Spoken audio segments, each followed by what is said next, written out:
And sometimes I would go on vacation with my family and I'd be like, fuck, I can't watch YouTube. Yes, And I then- had this too. Damn. And someone enters your room and you're like, are you watching Swiss Beatbox? No, I'm just watching porn. Okay, hello everyone. I'm kidding. Yo, I forgot the kicks. I actually have to loop. Welcome. My crazy begin. What's up, my guy? What's up, my guy? What's up, bro? How are you doing? You good? I'm doing good. How are you? Yeah, I'm chilling. Yes. Tiny bit sick, but Yeah, same. The weather here, it changes as much as Beatboxer in 2009 during routines. No, this was good. yeah, man, very fluctuating weather. And you know the drill. When you get back from a beatbox event, it's like there's a 50-50 chance you're dead. Yes, Yeah. you are twice as weak. Crazy. Yeah, it's very annoying. But yeah, welcome to episode 6. 6 by now. already. Yeah, it's crazy, right? That's crazy. I thought 3. Should catch No, that. I did 4 episodes by myself. One with Stan, and now you're the second guest. So Let's go. yeah, very exciting. Welcome to the Yasuit Lounge. The Yes We Lounge. Yeah, it's not really.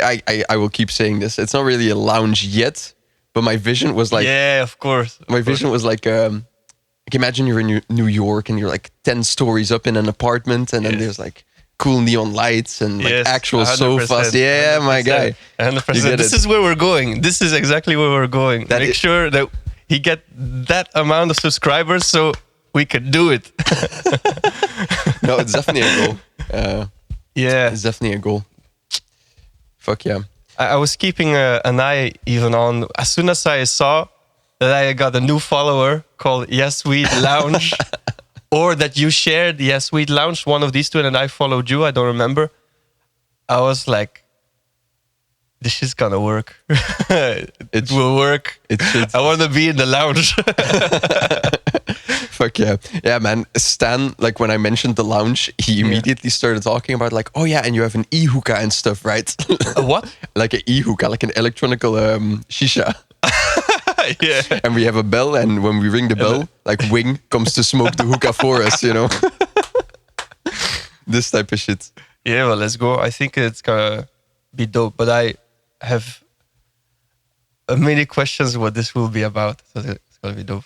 Yeah, we will see. We will see. Yeah, man. I wanted to ask you, like, to kick it off a little bit, because we were talking about it before. Yeah, GBB a little bit, and something I'm wondering right now is German champs recently happened. You know the results? Yes, more or less. I think Zota took the first place, and then there is for the German championship, and then for the global category. This is what you meant? Yeah. Yeah. The global. Yeah, right. German champs has its own national champs. I forgot for a second. No, then Inertia took it. Yeah, Against Osis in the finals. Yeah. And Crytek's third place. third place. Yes. Okay. Yeah. So I was wondering if you know, is Osis now in GBB? He is, but with the crew. For But as a solo participant, I don't think he is. because again, Stan said it was the next wild card in line. This Instead means of- that Exalos is participating, if I'm not mistaken. Okay, I was so convinced like if Inertia wins, then Osis is now in. No, GBB. because it's wild card purpose, if I'm not mistaken. So Shit. yeah, Okay. I think now Osis is competing with Dilo and Frosty. Yeah. Verbal, what is it? Verbal damage. Verbal damage. Verbal damage. Yeah. It's funny. I once had a routine with BR called Verbal Abuse, and just because of the title, we couldn't monetize it. Really? Yes, just because of the title.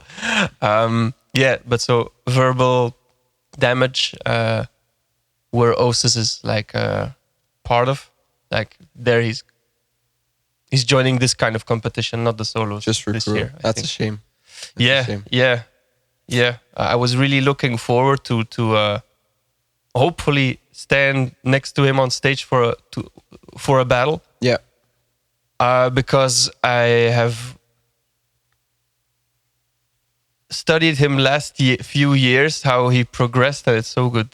I really like his style.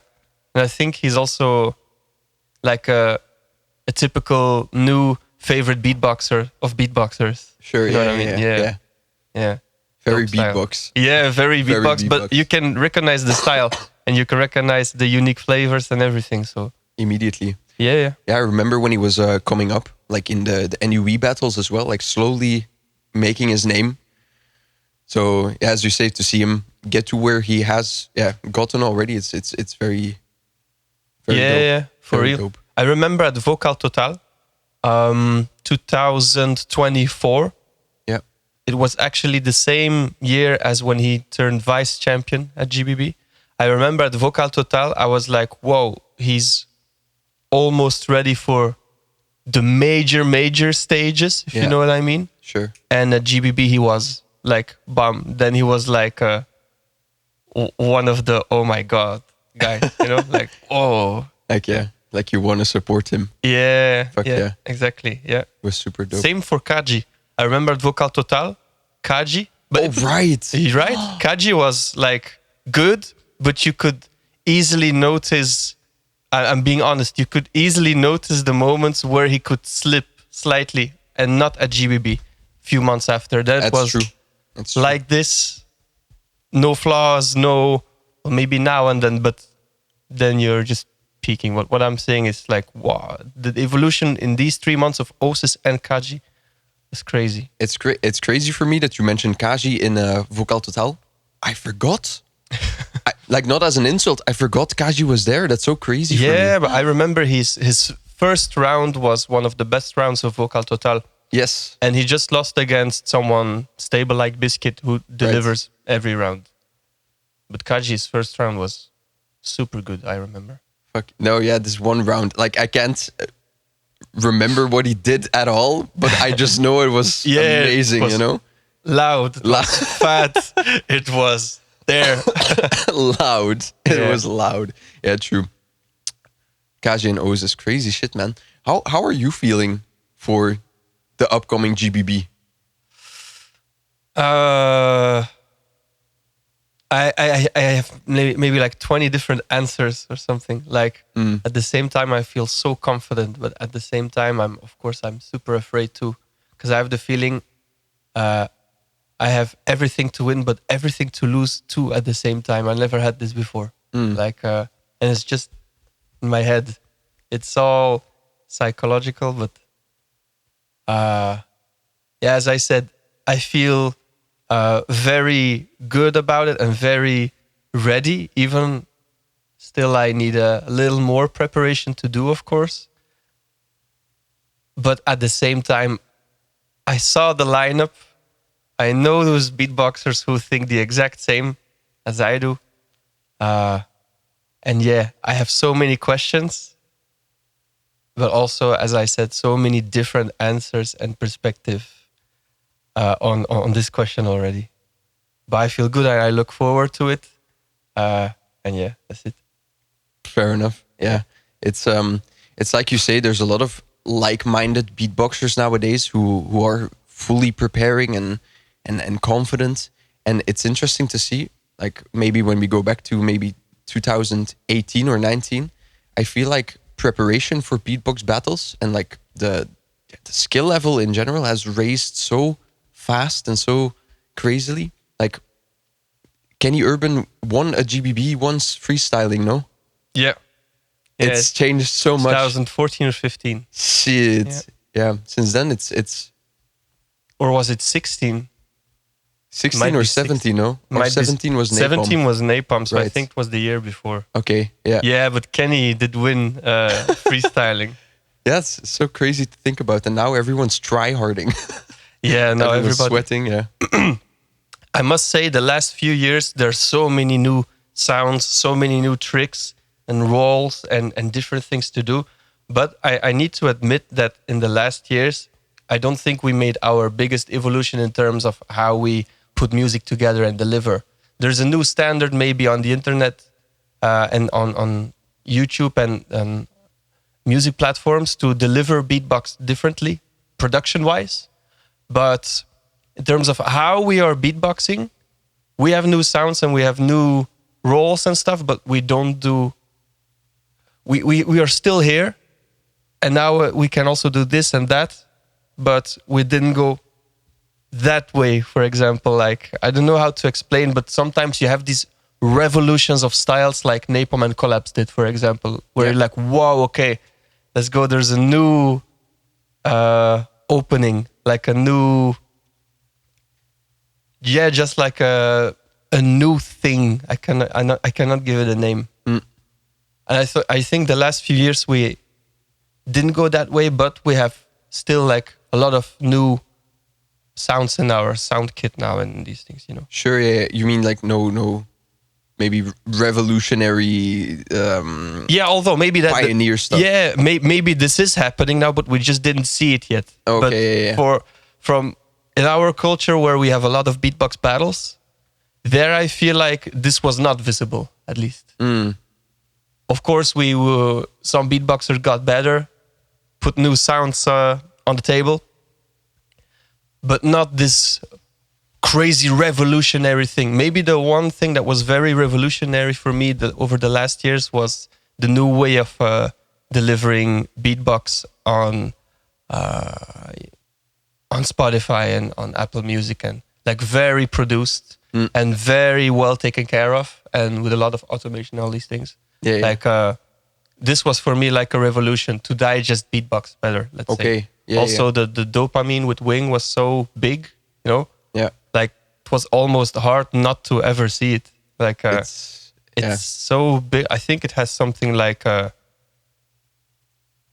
40, 50 million something. It's fucking crazy. Right? So, and this is for me one of these revolutionary things that I think like, wow, okay, we're going in a good direction as beatboxers. It's nice you bring up the stuff around battles and even on stage stuff, because I didn't think about it. I was so battle focused, like where did we revolutionize in this? But no, it's I think about this very frequently, like Beat Bella also a little bit, you know, but Wing, how he just popped off completely. Yeah, Beat Bella in general, as you said.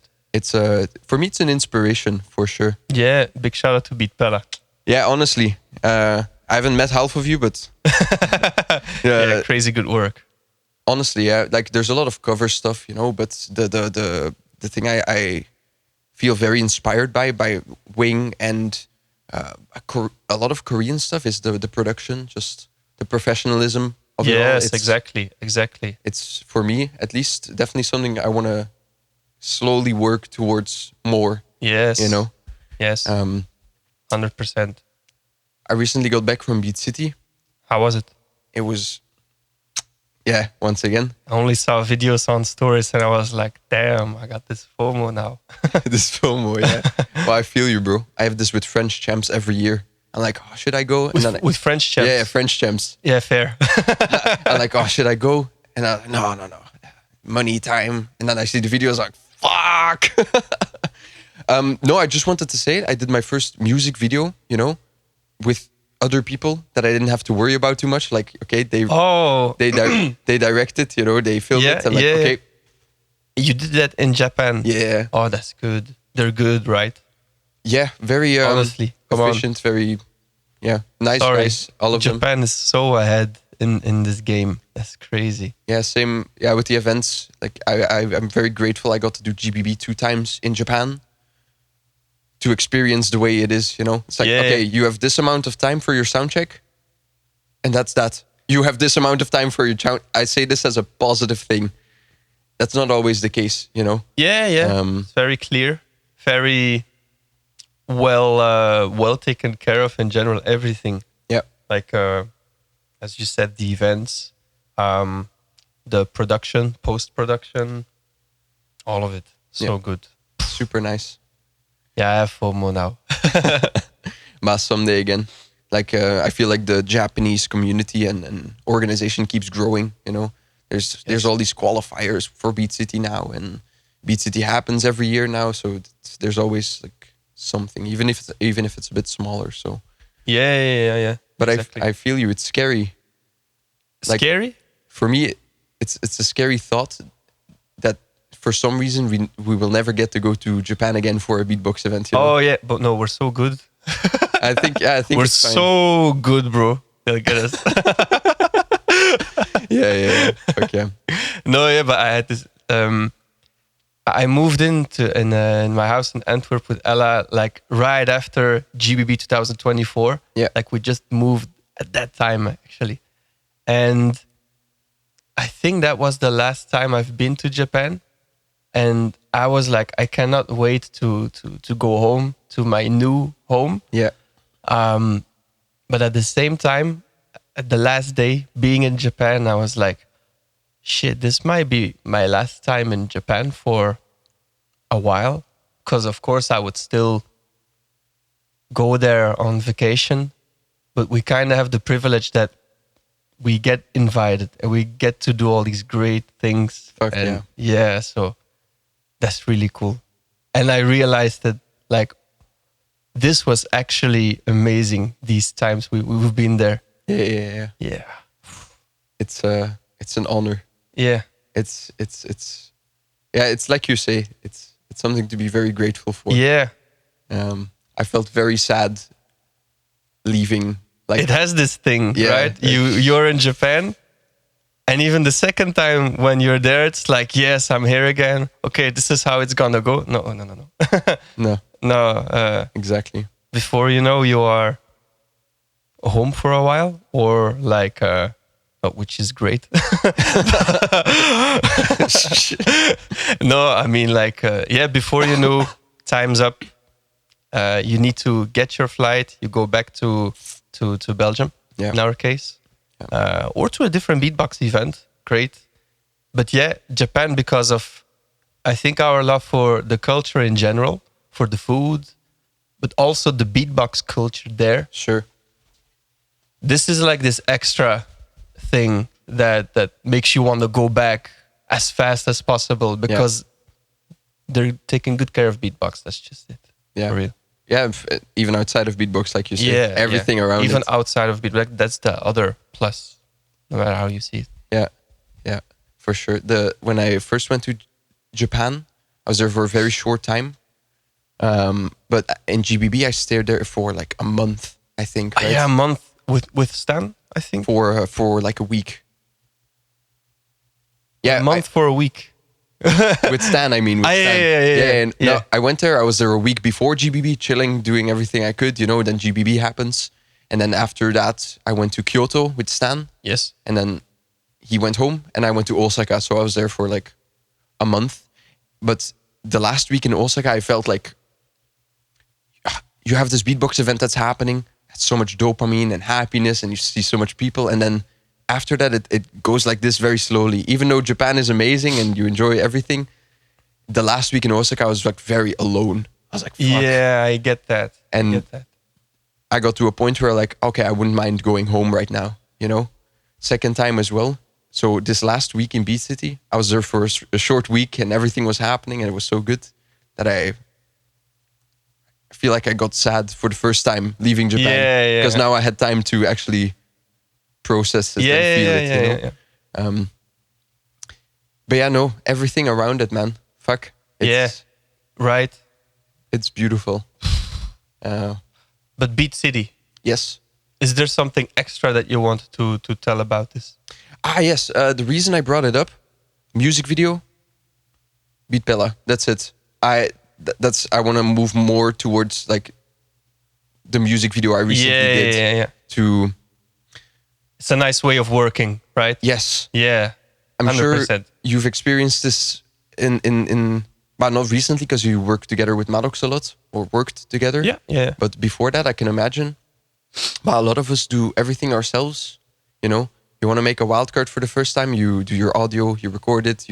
Maybe you have a little light and you're like, oh, I want to try this and that. And I've been doing that a lot in the last year. But it's so stress relieving to be able to confidently give it to someone else. You can focus on doing the beatboxing and or the looping and all these things. Yeah. And someone else is taking care of the work afterwards. Yeah, right? And that's amazing. the frustrating thing, that it's like so far from home. Like these people are so good at it. And in Belgium, we have a great team as well. But in Japan, there are like just way more of these people when our people in Belgium, our people, like the people living like not too far from us, sometimes they're just not available, and that's Sure. it. You just Yeah. do what you gotta do. Or maybe not. I'm not sure what Yeah. people you're Yeah, for referencing example, exactly, but in my case, if it's about audio and not filming, then I contact Urus. you know. sure. Yeah. And if it's for sound engineering and working together with a sound engineer, then I call CBB. Yeah. You know? Yeah. And there are multiple sound engineers in it would be sad if it was only CBB in Belgium, but I mean he's the only beatboxer like involved in the community as a beatboxer, also doing sound engineer as main profession. And that understands it as well. you know, Yeah. in the beatbox scene, like you say. Exactly. Yeah. The more reasons to go to Japan for beatboxing. Yeah. Yeah. Beat City. I was following it a little bit. Buki Blanco took the victory. Fuck yeah. Ha. I was- Another tough participant in GBB. I was so rooting for him. Yeah, but me too for years already. Actually, for me, he sure, could have yeah. been in GBB since longer. He never was, right? I don't think so. I think this is his first time competing in the solo category. Yeah, but Fresh Tonic, exactly. Fresh Tonic. Super dope. No, fully deserved as well. There were some really tough matchups for him as well. Yeah. Like I had never heard. I had heard of him, but I had never heard him on stage. Right, of Mario Hash. Yeah. It Yes. was crazy. Yeah. For the first time hearing him, I was like, "Oh, okay, now I understand." He's actually like, and I met him before the battles, like before I heard him, and he was like, "Oh, yeah, sweet, nice to meet you," and he was so happy and cheerful, and I was like, "Oh, you're Mario Hash," and then you hear him on stage. It's like this contrast, like, "Oh Yeah. shit!" Different persona, like a persona switch or something. Yeah, loud, powerful, steady on stage. Fuck. Yeah. So first, like a very humble appearance. Yeah. And then on stage, he's like this monster. Monster. Yeah, and that was Bookie's first battle. What? The first battle? Yeah. Oh, I only know the results. I didn't check it too much. I saw stories, but I didn't. Yeah. Sure, yeah, it was an interesting system. Like, I think you had an elimination round for the Japan qualifiers. I think the previous battles. Yes. And they had to do an elim, like 7 or 8 people, I think, for one spot had to do an elim and then get ranked, and or was it battle? It was a weird system.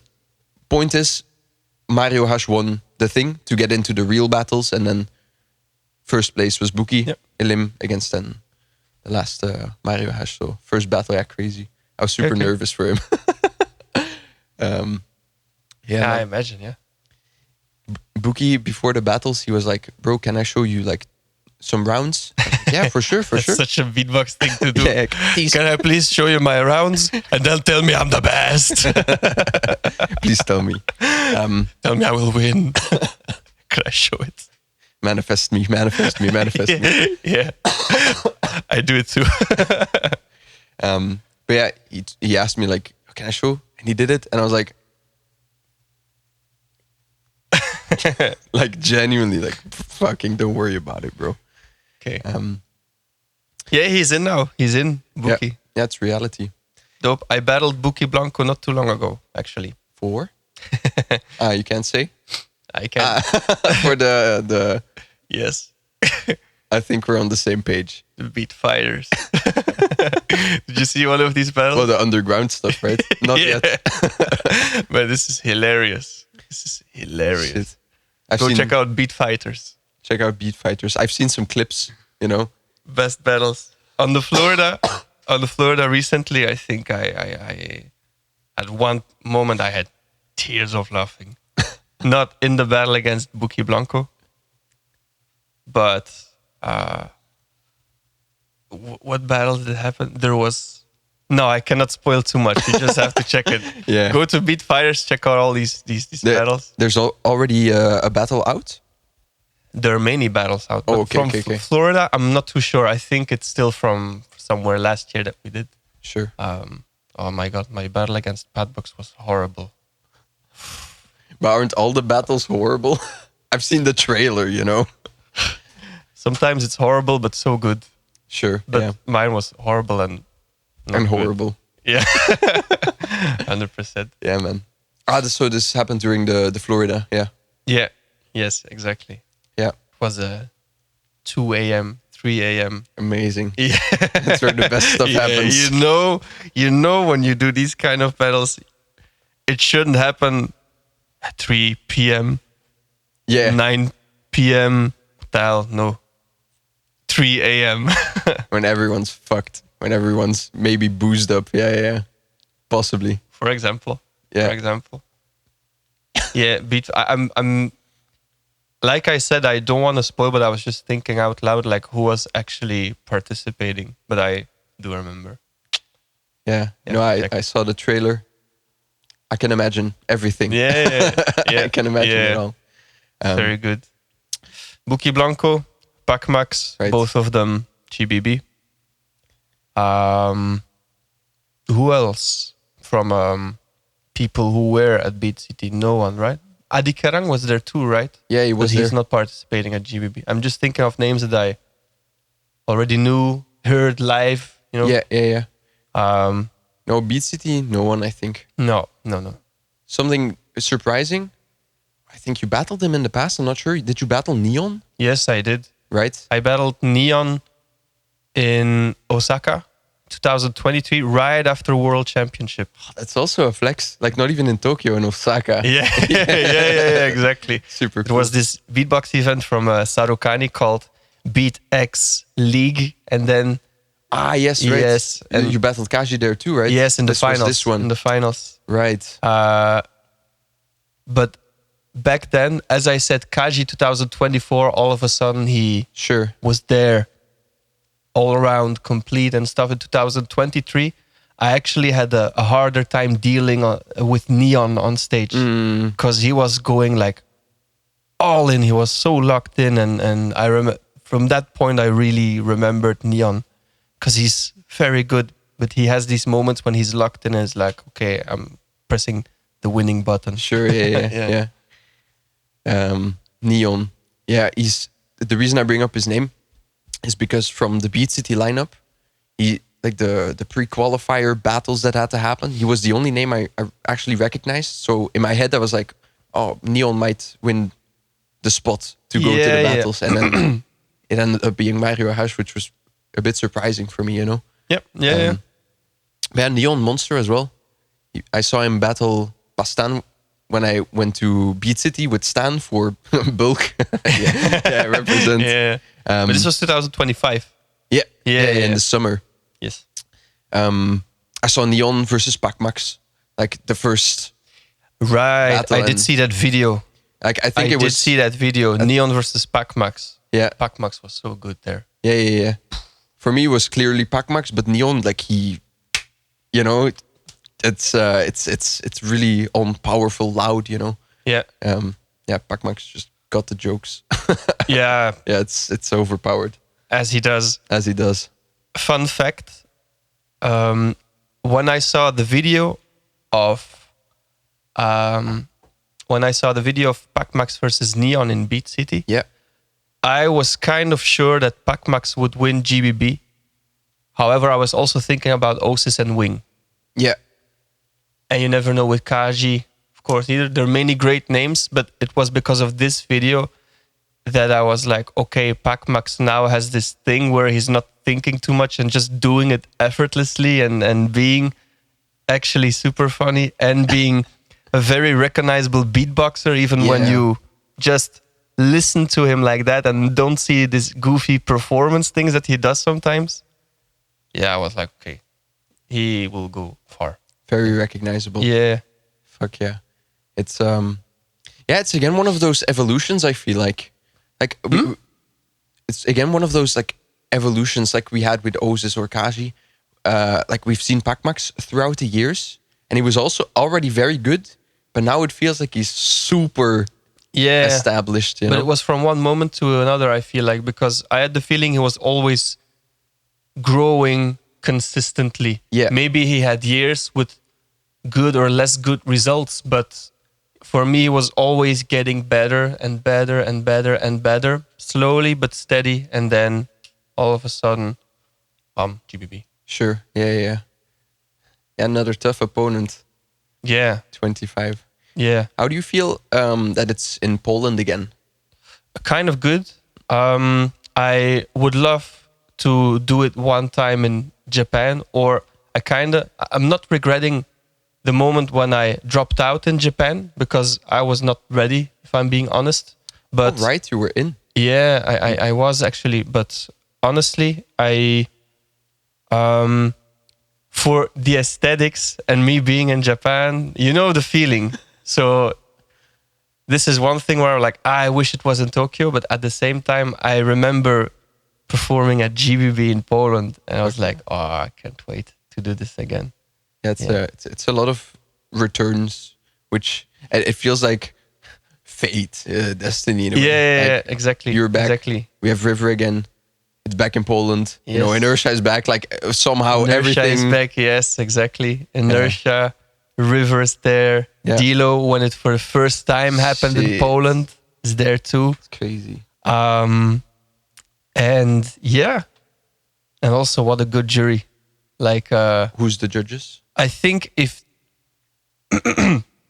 if the jury is the same jury as the wildcard lineup, then it should be Collapse, Napalm, Wing, ZD, and Skiller. I like that, actually. Yeah, it's I good. really like that. It's not that I often don't like a jury. Of course, sometimes I really do.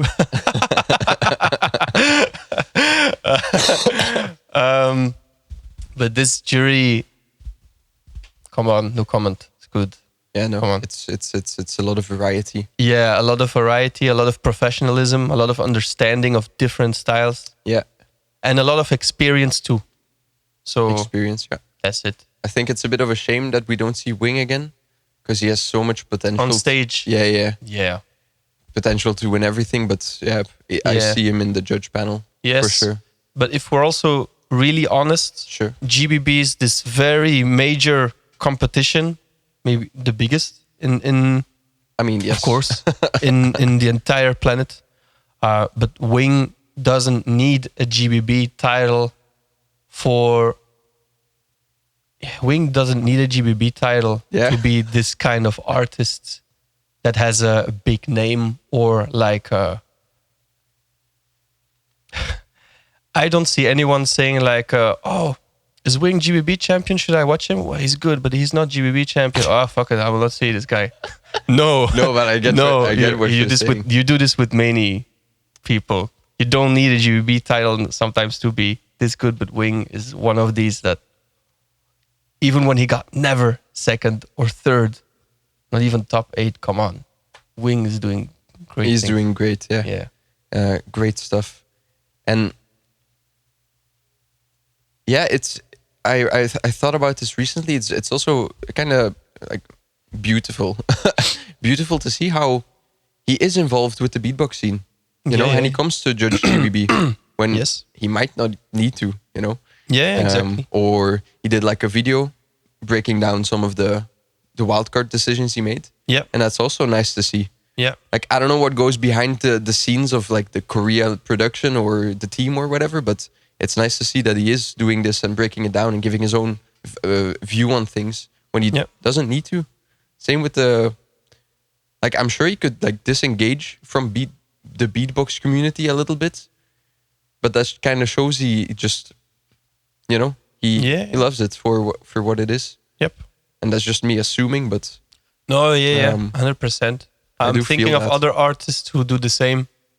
I have a bit of the same feeling with Beardy Man. Like for example, he was also not really attending all beatbox events. He was just doing these great gigs in Berlin, Yeah. in London, everywhere. yeah, cool. And then he's like, okay, and now let's actually listen what's happening in the beatbox community. How are these artists pushing what we're doing? yeah, And yeah, Birdie Man is also one of these guys since a long time, actually. I think Supernova, my middle school colleague, is one of his favorite beatboxers is Beardy Man. Or Beardy Man might have been the person that made him start beatboxing. I think. I'm not sure, but he's one of these guys. Oh, but that's very cool. Yeah. Like for it to be Beardy Man. Yeah, if your That's first crazy. beatboxer that you see is actually Beardy Man, and I think as a solo beatboxer, even before the looping, Yeah, wow. or like not before looping, but he saw, if I'm not mistaken, solo beatboxing of Beardy Man. He was Yeah. like, wow, I want to do this. Do you have any idea where Nova would have seen Beardy Man?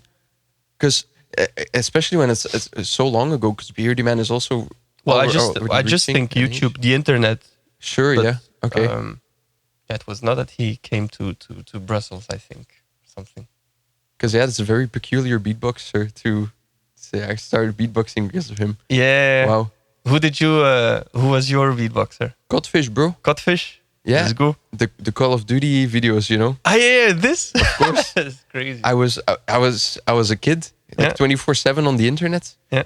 And I wish someone asked me this for a Q&A type thing, and I wish I remembered how exactly I found the first thing that I found, you know? Like, was it maybe first Swiss Beatbox that I kind of found and then watched a little bit of? Oh, yeah. Or did I specifically find Codfish Call of Duty videos first? I wish I knew, you know? You don't know. No, That's because insane. That's such a... for that's me, unfortunate. it's like a blend of a lot of stuff. Yeah. You know, you see Codfish and then somehow you find Ozelis on Omegle, Oh, Celis. you know? You find, bro, do you know Jerko Beats? That's You're a motherfucking bitch. Also on Omegle, you know? Celis is one of these names. I got insulted one time in high school, like, you're great, but you're not as good as Ozelis. Back then. I was like, I gotta work harder. Ozelis. Fuck. That's crazy. But to be honest, Ozelis is one of those beatboxers that is like low-key disassociated from the community. So when you hear him beatbox, you know, it's Ozelis. He has this very distinguished style. Ozelis. Yeah, Yeah. Ozelis. Sorry, not. Very clean, you know. Yeah. But yeah, I wish I knew what I watched exactly or who I encountered first, you know. Because I watched a lot and then... Yeah. But I would like to say Codfish and the Call of Duty lobbies, you know. Yeah. Yeah, with me, it's because I had the iPod Touch and I was downloading all types of music apps, like a very cheap DJ app Sure. and like a piano keyboard and these things. Yeah. And then all of a sudden there was this beatbox app, and I kind of already had an idea what beatboxing was, but not what the actual level was. So I downloaded that, and was goofy, amateuric, funny. And then someone at school apparently was doing beatboxing, and you could really do things like. I was like, what the hell? Yeah, And yeah. I could just do just this, you know. And then my first beatboxer that I ever seen was Screen Effects and Caleb Simmons. Screen Effect. It was with I mean- Scott Jackson as a host for King of the Dot in Canada. Whoa, yeah, Yes. okay, now I know. Yes, and then after, I was like, "Wow, this shit is crazy." But then, after I saw Skiller versus Alem, yeah, do I need to explain? I mean, yeah, maybe. I think you should explain. Okay, I was checking Skiller versus Alem, and Skiller started. I'm speaking now with the same mentality I had when I was 14 years old and when I discovered this video. Saw Bilo doing the presentation. Sure. 3, 2, 1, go. And then Skiller started, and just the first 20 seconds that I saw and heard, I was like, I don't understand shit. Like, what is going on? And then I was like, no way the other guy will win. And then, as a 14-year-old, not understanding what was happening, all these things, I heard Alem, and I even thought, like, this guy's even better. And then Skiller won. I was like, what the fuck? How? But I'm 14. Saw his Yeah. first beatbox battle. So, yeah, and then I checked out Alem versus Screen Effects and Skiller versus Reeps One and Kim versus Sean Lee. Yeah. Like, what?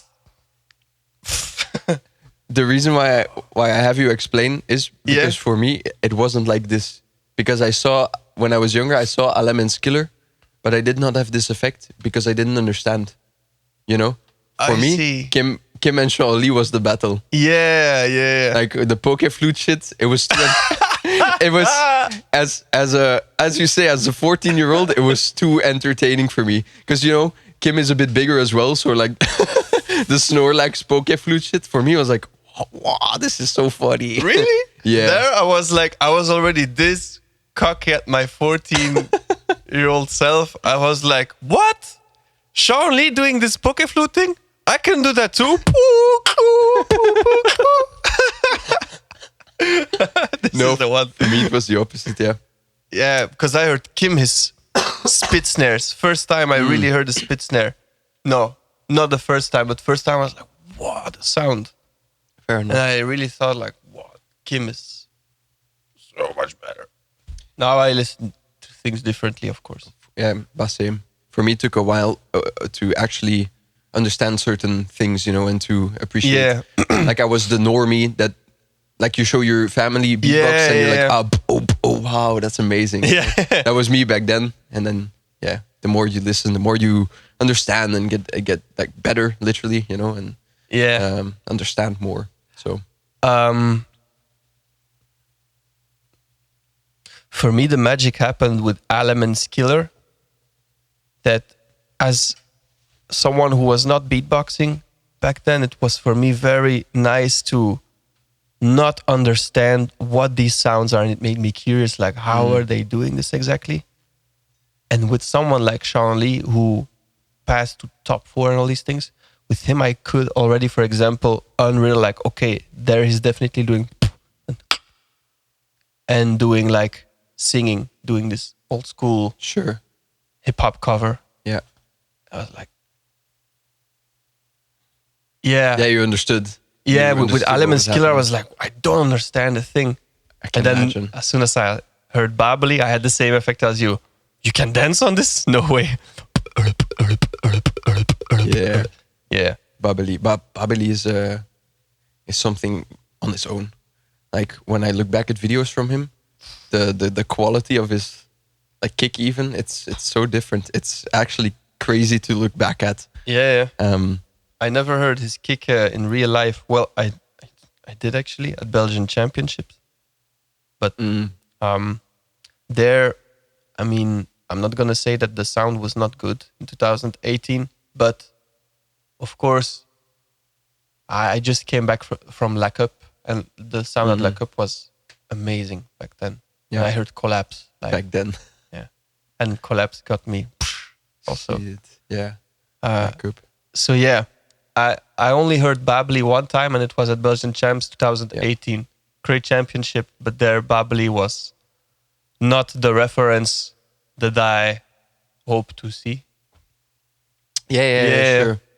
Just this. I feel this. With just others, like circumstances and everything together. Not that Babli was bad or anything. No, I understand. Right? Yeah. Me and Bonzo went to maybe it was one of Nova's battles. There's like this one battle that happened in Orléans, and then fuck, I keep forgetting the names of this. We went to France. The Astro Beatbox Battle? It might have been Astro. Yeah. Yes. Astro. The Astro Beatbox Battle. Me and Bonzo took a Flixbus to just go watch. You know, we didn't get invited this time, so we were like, fuck it, let's just have a drink, let's have some fun. You know. Is it where G was participating? Because he won that battle. I think One year. could be, or maybe it was the one after that. Mm-hmm. We took a Flixbus like 5-6 hours, and we saw the lineup. We saw Saro, like, oh, whoa, Saro's doing a showcase. So I get to see him for the first time. And that was not a good reference point. No? Like at this specific battle showcase, it was not a good reference point. Oh, to, yeah. to see him for the first Astro time. Beatbox Battle. Yeah.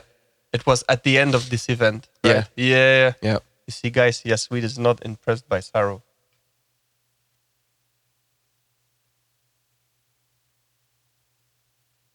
Spotify's gonna love this. No audio, no nothing. Fuck. That's cool.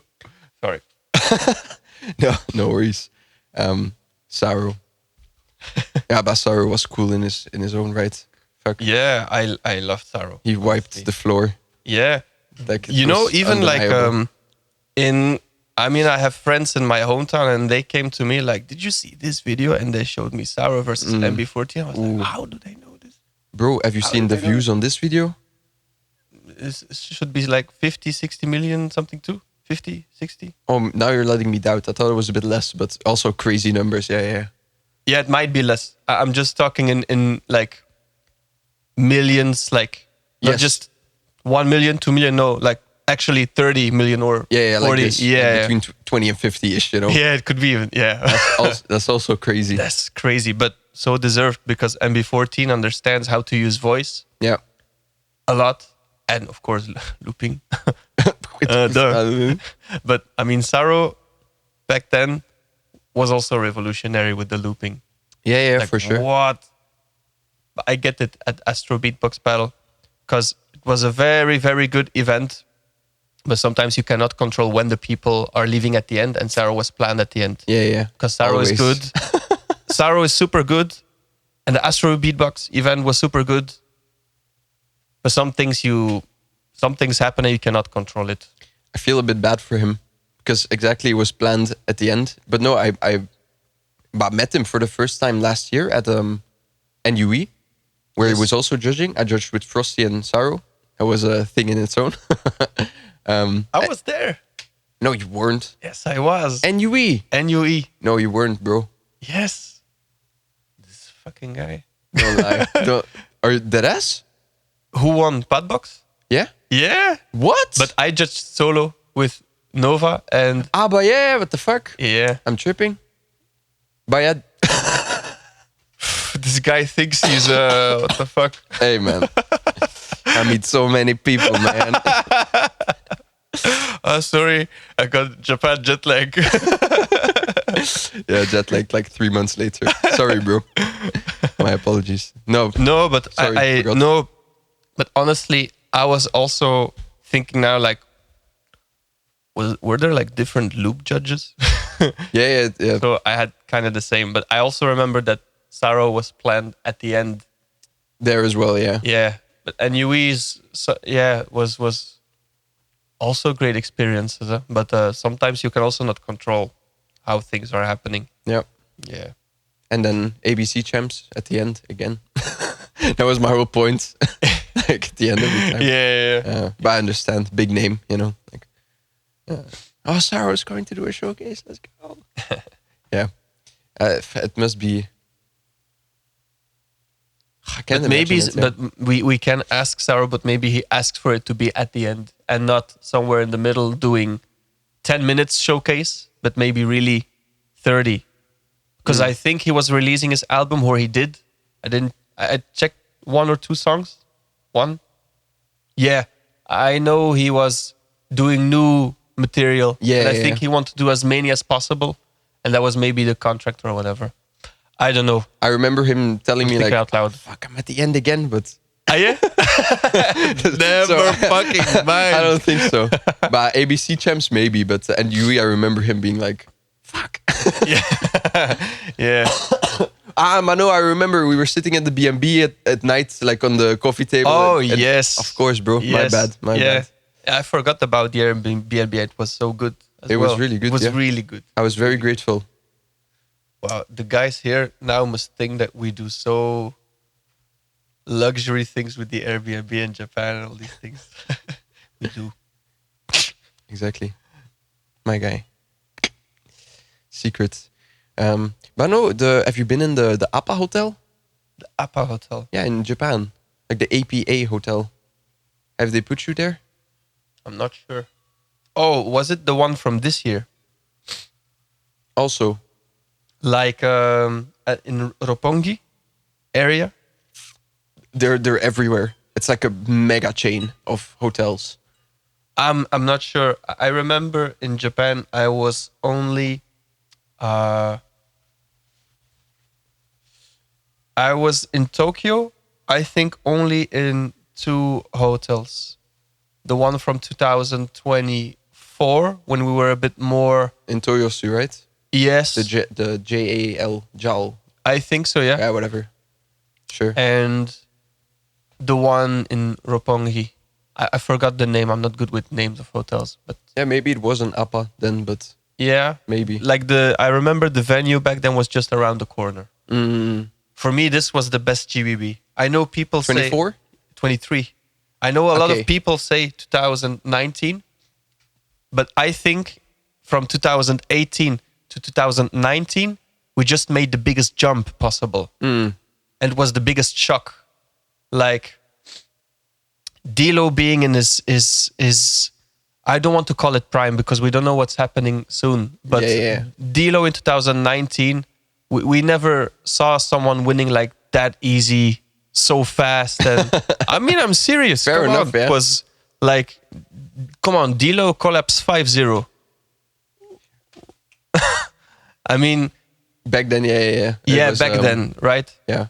I remember when I first watched it, again, like what, 5, 6, 7 years younger, I was like, oh, this is really close. And I didn't accept the 5-0. Yeah, sure. But looking back at it, I get that.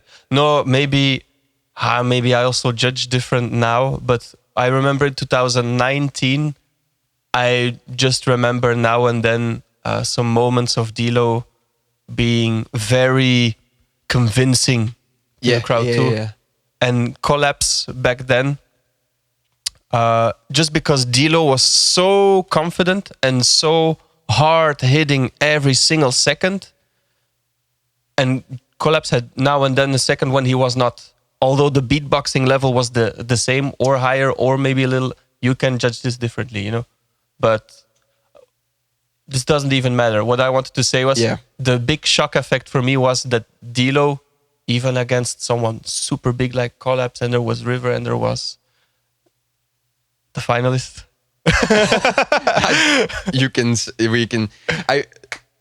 I find it, whatever. Yeah, whatever. Talk about it after. Still, as I said, the shock effect. 2018 was good. 2019 was this jump that we were also using different microphones, which is maybe sounding better for YouTube afterwards for production. I'm not specialist in this, but this happened, and also a bigger crowd, if I'm not mistaken, and all of a sudden, I think also there was more popularity for beatboxing on the internet. Like every year there was maybe like a viral video like Sarah versus MB14 or Codfish stuff, maybe, yeah. Codfish, yes. But now there were many things. There was Codfish and there was Dilo and then there was also Uniteam and then there was So also killing the internet. Yeah. And I think from 2018 to 19, also with the 7-2 Smoke, was one of the biggest jumps, you know. But I think in 2023, in Japan, I actually, as an outsider, but also still kind of involved because I was doing a showcase instead of battling, for me, there was nothing that I was like, this should be better next time, you know. 2023, like the hotel was just around the corner from the venue. Many great and not expensive areas to eat food and to also get like a metro and these things. Yeah.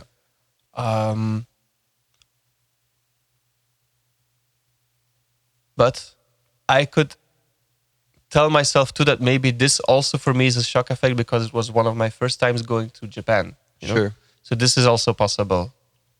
But I'm staying with my point. For me, 2023 was the best GBB, not 2019. I'm sure that's definitely part of it. Like your first time in Japan, like, oh wow, this is amazing. But it isn't. It's the second actually. My first time was 2 months before. Beat League. Yes, exactly. Yeah, fair enough. But this might also like maybe I got the Japan glamour or something, you know. Yeah, But could be. But still, it's by you experience the perfect organization again, and everything's on point, and everything starts on time, and the crowd is. Yeah, but great, I mean, you know? I remember a great 7-2 Smoke. I remember a great River versus Napalm is like perfect final. Shit, and then for looping there was Robin, and for tag team there was also Rogue Wave. Yeah. Come on, for me, this GBB was perfect. Yeah. It's nothing. And the sound was good. Yeah, nothing. I wish I was there. I wish I was there. I wish I was there mainly to compare the final. Because I hear To River, compare the final. Napalm. Oh, River, Napalm River. because I never heard the sound. You know, I keep hearing Napalm really overpowered River. But yeah, River was then really on point with his stuff, you know. I wish I was there to actually experience what The opinions were very mixed because River was really sounding like near perfect with like Tiny Desk style or like a color show, like very beautiful and for different kind of musicians, it's I think a blessing to listen to. And then there was Napalm who just battled, in my opinion, way smarter and also had like this sub effect like bam, and then it's a matter of choosing. But the opinions were very different. I remember beatboxers that I asked, who do you think who wins? Someone said clearly Napalm. Someone said clearly River. So and these are two beatboxers, great beatboxers that I really trust. So that says a lot. No, but I think this proves the point again. Like all this beatbox and music we're judging, it's so subjective most of the time. Yeah, Sometimes there's very clear, like mega clear answers and votes, but a lot of the time it's so. I mean, most of the time. Well, sorry, not most of the time. I was just speaking too fast. I think you have moments when you just hear like, okay, this beatboxer is beatboxing already for 15 years. This beatboxer only for 2. And the one for 15 year, very disciplined. Okay, my vote goes there. And you know, it's kind of, most people will relate to you. Sure.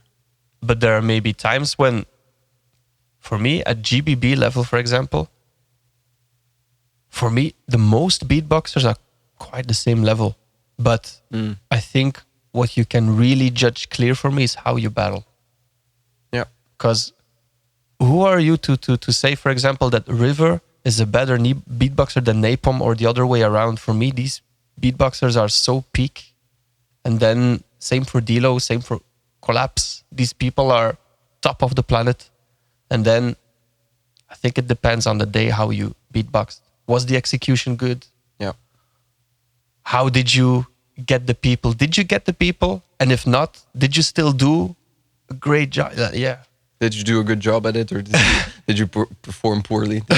Did you get the judges on your side? Everything. Yeah. I mean, you can judge in many different ways. Yeah. But if you really look or listen to the top beatboxers, I don't think you can really name a best. I don't think so. I see what you mean. It's exactly, especially nowadays, a lot in the preparation and how you battle and how you're on stage, and yeah, for sure. You can of course have your reasons why you think this person is the best because of your preferences, but then another beatboxer does something totally better, and you might like this more too, as a non-beatboxer or a beatboxer. Yeah, we can go 2-3 hours in this topic, right? Like, it has been going on forever, these kind of talks. Are you a good judge or a bad judge? Who? Just anyone in general. Yeah. How people will label you like, oh, you're a bad judge. Or this guy is a bad judge. The people on the fucking internet knowing better. They never paid a ticket to watch a beatbox battle. They never touched a dynamic microphone. They don't understand the difference between this thing. Man, why don't y'all you can go home. Y'all can stay home, actually, where you guys are. For real, I hate you. I had to say it. Why don't they beatbox with a Shure SM7B on stage? I once I saw this. Really? Yes. A beatbox battle? No. Someone who asked this. Oh, what the fuck? But to be honest, I think it's a valid question, especially if you don't know. Yes, about of course, stuff, of course. But imagine these people giving their big opinion. Yeah. Their opinion. No, sorry. The truth. God. The truth. And this year... Fuck. Yeah, no, 100%. one thing, but I will not give an example to not start something. Sure. But sometimes I really start to see a majority of comments in videos where I feel I am like one of the only people who kind of disagrees to the majority of comments. But when I ask to the actual many different great experienced beatboxers and judges, they will all vote my side then. There's something in me that wants to tell all these 2,000 comments, like, all of you motherfuckers are wrong. Like, just because you, yeah, like, factually wrong. Here's me with the truth. But yeah, sometimes you watch beatbox battles, but you were not there live. Yeah. And you couldn't catch the moment. Yeah. Yet these people are so confident behind their... It's way too confident. They're so convinced, you know. And sometimes opinions will be shared like in a proper way, like, oh yeah, I can imagine, yeah, whatever. Just a good opinion, you know, just a good sharing of truth. But yeah, I can actually give one example because I know these two people are friends of mine, so I can tell it. I know, for example, but I'm not sure about the comment section because I didn't check it. I also don't do it a lot anymore. But for example, Blackroll versus Stan at the Florida beatbox battle is a great example. Yeah. I think if you rewatch the battle, Stan was very clean and clear and nice style of beatboxing. Sure. And then there is Blackroll who, for me, in my opinion, was having maybe a little bit less identity in compared to Stan at that battle only. Yeah. But yeah, Blackroll was so bomb everywhere. Like everything was hitting and everything was flawless.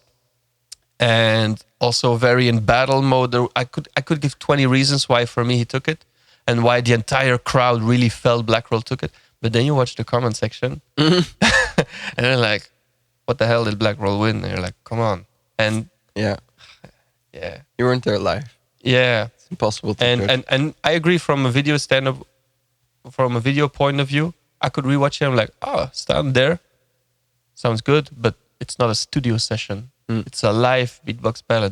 The moment is different. Yeah, it's true, and especially in solo beatbox battles. Yeah, like I feel like a lot of, for instance, loop station battles don't have that. Yeah, it's different. It's multiple tracks, and it's it kind of means to you guys are really. Now I have a hard time catching the right words, but I mean the fact that you can use multiple layers and I mean live and video, if you compare these, then it will kind of sound similar compared to raw beatboxing live, but with, of course, EQ and stuff. And then post-production. Yeah, of course, these two are different, but I cannot tell what's exactly the difference. But yeah, but of course, I feel like I've never seen that. Like, oh, this looper should have won. But no, you should have been there live. I feel like I've never seen that. You know, I feel like the videos are kind of representative of what it actually was. The video shows it, and you can still give your opinion if you think the other guy took it and stuff, right? Yeah. So yeah. It's a very interesting topic as well. Yeah, I've been meaning to ask, like, solo beatboxers in general. What is your current view on LoopStation? Like what it is today? Oh, you know? Like the last 2 years, I really enjoy how fat it sounds. Like very. I saw, for example, Raj his Wildcard. For GBB this year. Yeah. It's like, what? It was kind of stuff I was listening to last year. Yeah. Like this kind of actual Ableton type shit, yeah. Type shit. not a looper with a RC505 and maybe extra. Did he use extra device? I forgot.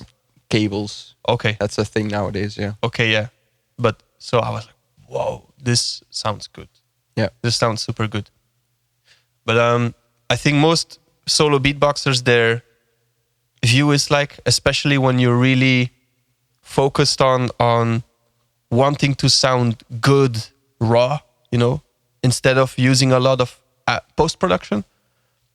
We kind of want to see like stuff that sounds the same as Raj, but that you can do it with this, And this is solo beatboxers' perspective or ego sometimes. I don't know. Depends on your standards. That's a good point. Could be, yeah. Could be. Because it's out of our control what artist is doing. But I like having the perspective of wanting to sound as good or even better, and you only have this as EQ and reverb and mastering, and you understand? Sure. Like, yeah. It's a great example why solo beatboxers nowadays, their favorite looper might be someone who uses a lot of voice. Is because this is our instrument. And with the loop station, sometimes we have the impression or the idea that the looper is not using their voice as main instrument, which is okay, because as I said, the last thing I remember what I really enjoyed was Raj's Wildcard. Yeah. And or who was it? From this year or from this year? I remember an Asian beatboxer, an Asian looper. Did he make it in? Do you know? Yes, I think so. Mahiro? Yes, Mahiro. Exactly. It was great too. He made it in, right? Yeah. Right? Yeah. Come on. And this was also very futuristic electronic too, if I'm not mistaken. Yeah. Because I checked it 1 or 2 times maximum. These things I really enjoy listening. But I think most beatboxers, if you really ask them, I think they want to see the looper push the limit of the voice too, instead of pushing only the limits of the device. Is that something you would agree with? Of course, 100%. Yeah. I'm also solo beatboxer, and I would like to have my spit snare as clean as the claps that Pharrell Williams is using, Yeah, for sure. I want this, that it sounds as good as a noisier snare. But just with your mouth as the But EQ. just with the mouth as the instrument. Yeah. And of course you can EQ a little bit after, but not like and making a kick out of it. Yeah, that's low-key looping nowadays, yeah. Yeah, So- but I like this too because it inspires me for making my own music. Yeah, for sure. It's definitely a new wave. I say new, but like the last 3 years now, I would say, have been going that way. I think I'm definitely more on the somewhat more vocal looping side, because we're getting to a point where it's weird in competition. Getting to a point where some of the loops that we are able to do are like possible by anyone. You know what I mean? Yeah. Like I can give you the get loop that. and get some of the settings, and then you could do it, which is Yeah. it's a double one for But sure. I can also understand that it's hard, like where to draw a line exactly. Yeah. I understand this.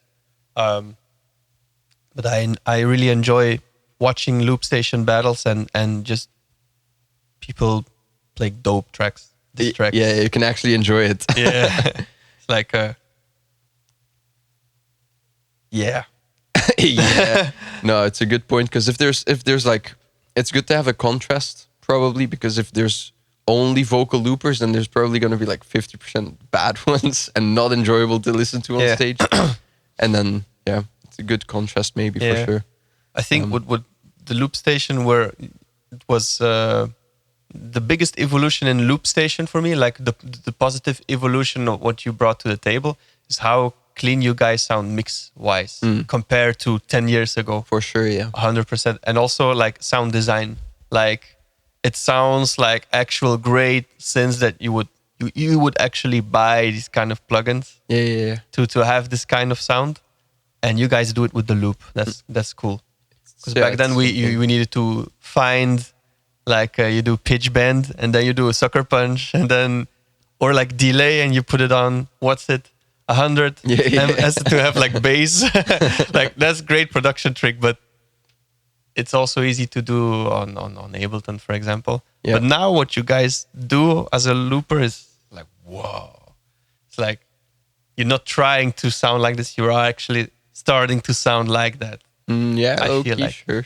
Yeah. Sure. Yeah, I still feel like it's this weird middle ground.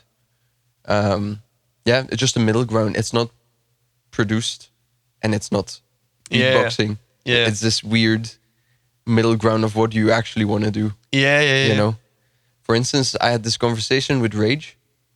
I'm sure it's okay to say. Like, Okay. no, he produces music on Ableton, and sometimes when he has an idea that is not good enough as an Ableton track, he will do it on the loop instead. Yeah. Like reverse. Like when he finds a Yes. track that's the middle ground, you know, like Yeah, fuck yeah. it, I'll do it on the loop, which is pretty interesting. Yeah. Um, I wanted to yeah. say I kind of did the same, but I don't have LoopStation music on online. I do have one actually, but it's so old.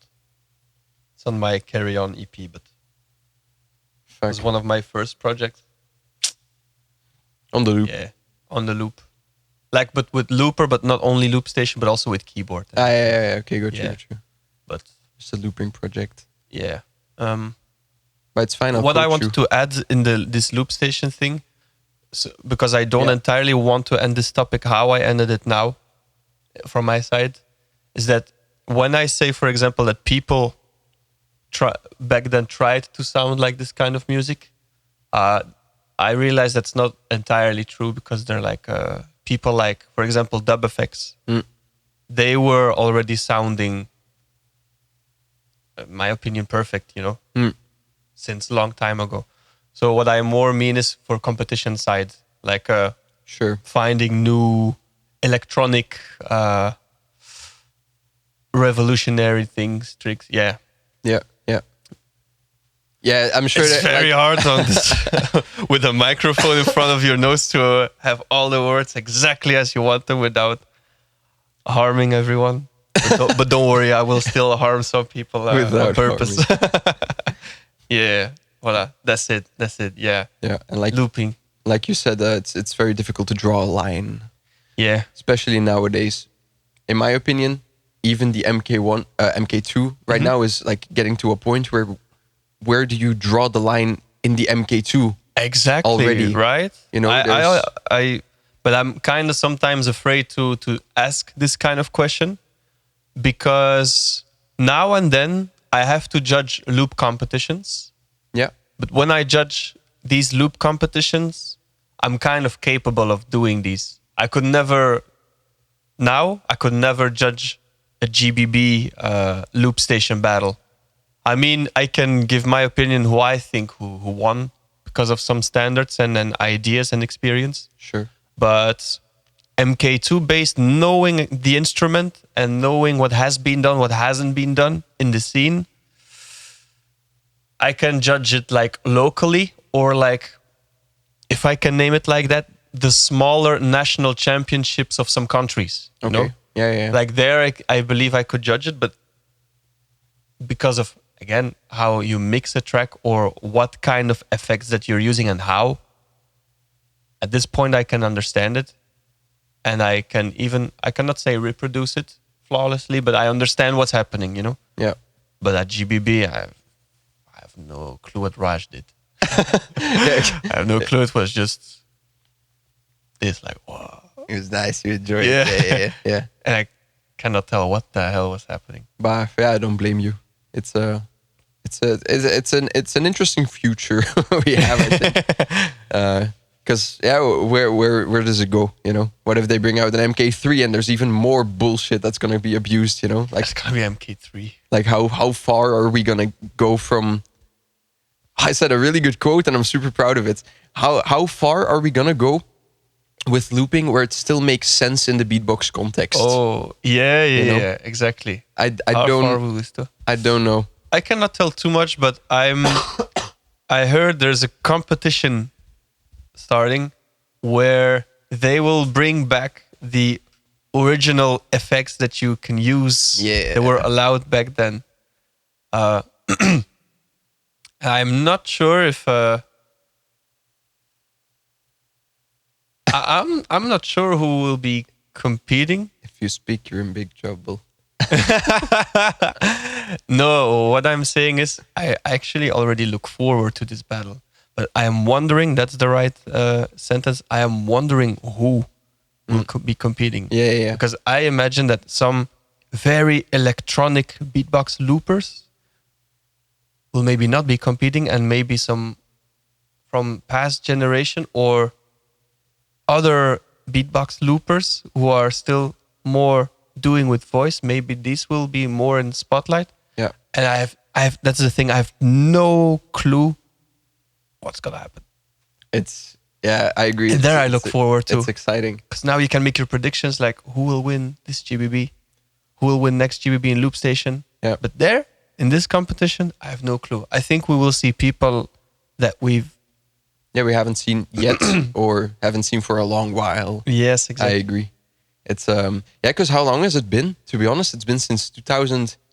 I want to say 18, man. 18? Yeah, where we had more organic looping. Maybe 19 still, but from 2021 on, it went Yes. up / Yes. downhill. Well, yeah, I mean, in some ways up, in some ways it's the same with solo beatboxing. It's the same. Sure. I think some people, some musicians hear some solo beatboxers on stage will be like, "This is not music," blah blah blah. Yeah, but I understand both. Yeah, both of course I viewpoints, understand both too. for sure. Yeah, no, I agree. If this battle happens, yeah, I would think of competing myself. To challenge myself. Yeah, of course you will smash it. Because I love all the looping I have created so far, and just this, I love it. There's a reason I made it, but I do sometimes think like, what can I do without all the bullshit on the device? Yeah, but I can hear that in your style. You did that already. You have this tried, routine yes. where you do the old school looping. Sure, yeah. Yeah, I mean, but this is a good direction because you understand, like, okay, these are the limits, but this is how I can push them again, and this is cool. Yeah, sure. So I do want to see what I can do. Like if this happens, I would like to see it. I tried looping on the MK1 again, like a couple months ago. It was so weird. It was a new learning curve. Yes, I understand. I completely fucked myself by immediately switching to the MK2. Because now if I want to try again, it's like, it's like I start from the beginning, honestly. And what are reasons why you would return to the MK1? Different workflow. For the workflow. I see Biscuit looping a lot and it inspires me, Like, I low-key want to try again. Yes. But is there, besides workflow, is there anything where you would still prefer the MK1 over the MK2? Maybe it has a different, I don't know the specifics because I'm not a nerd. But important.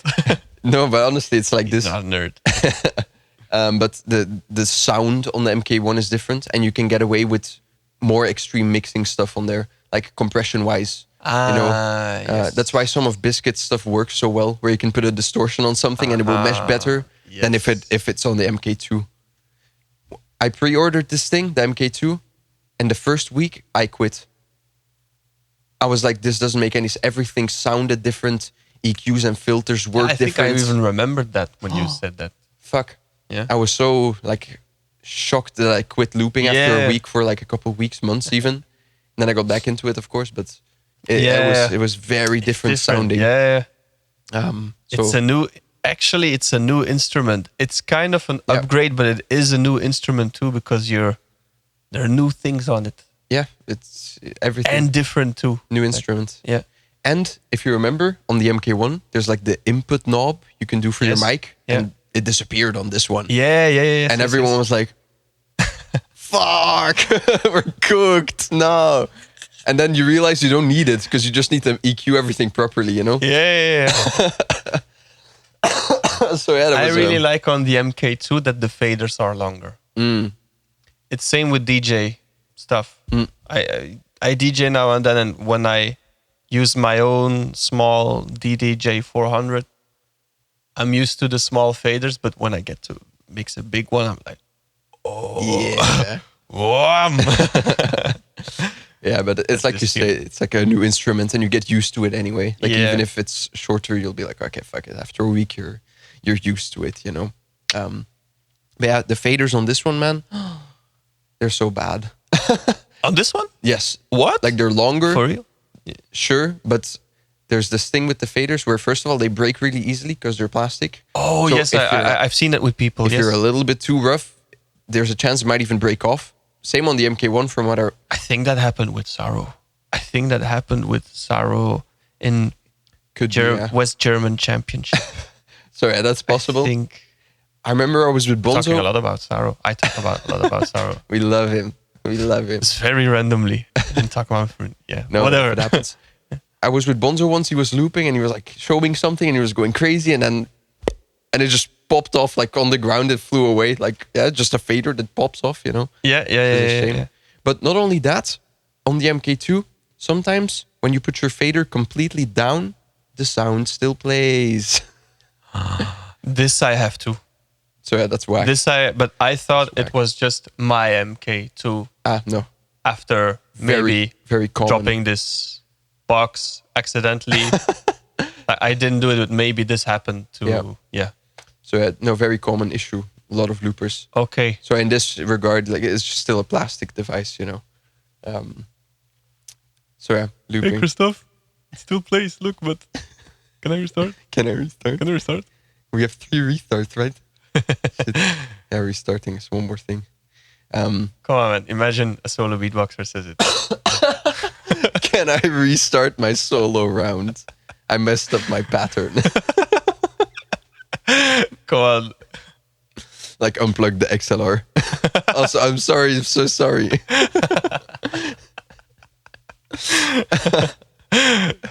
Imagine you're like killing it, completely killing it, but you do a routine. It's like not freestyle. You actually brought her out. Then like 15 seconds left. You fuck up. Yeah. You're like, Christoph. Hello, Christoph. Scott. Shit. Break, please. And That's then such a valid point. yeah. Although I with the MK2, I understand it's not the same situation because Sure. of the faders, as you said.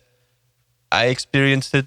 I witnessed people having this issue with the MK2. So it's more. This for me is already more valid to be like, hey, I am actually in control, but the device is fucking up. I understand this rule. Sometimes, yeah. Some points, of course, because I've seen people abusing this A little bit. at some events. Like there's Yeah. small things where you can be aware of them and work around them. You know, like if there is a bug, you have to know. Yeah. Like it could happen, but then there's the more extreme ones where sometimes your device completely just freezes, right? And then Yeah. then you're in a position of okay, I physically cannot do anything. Yeah. But most of the time, it's not the case. It's like a smaller bug or Smaller thing, yeah. something you could have known and work around in the moment. You know. I mean, But yeah. come on, imagine a solo beatboxer does it. No, we're living the hard life. if we fuck up, we're on beatbox bottle the day after. Like you better master your shit. On beatbox bottle. Yeah, they're a menace. They're the beginning or the end of your career. Yeah, they will expose where you made that mistake. Shit. And yeah, still, I get some points though. Why you could restart. Yeah, no, for sure. There are some points exactly with the technology. And do you remember MB14 versus Slizzer loop session? MB14 is like in the middle of dissing Slizzer, and then his loop just cuts out. Ah, yes. 2017. But this was MK1 still, right? Yeah, right. Yeah. But I don't know what actually happened. We're not sponsored by Coca-Cola, by the way. Yeah. Maybe Yet. after this video, Not yet. you get me. What happened there I'm loving it. with MB14 Slizzer? That's a very good question. Like we don't know. It was just like a complete cutout. He was in the middle of looping, and the sound just cut out. Crazy. So I think it was a restart, like a device restart that he needed to do. I mean, I hope it was. I hope, like, you know, have you ever had this on the loop where you're doing something and then you want to switch something, but then you switch memory accidentally, and then there's a little delay. You know, I never had this. Really? Of course I do. Yeah. So, and there's also always a little delay. You know, like it takes like 2-3 seconds per measure to switch. Yes. Maybe it was this. I hope it's not, but yeah, shit like this. Yeah, but looping it's such a gray area still. What's the limit? What's the line? Where is it going? You know, where does it end? Yeah. Yeah. So we'll see. But no, I think the opinion you share on it is indeed the same opinion a lot of solo beatboxers do share about looping in general. Yeah, you mean? looping in general. Yeah. So I mean, it's because we do the same things. We practice in the same ways.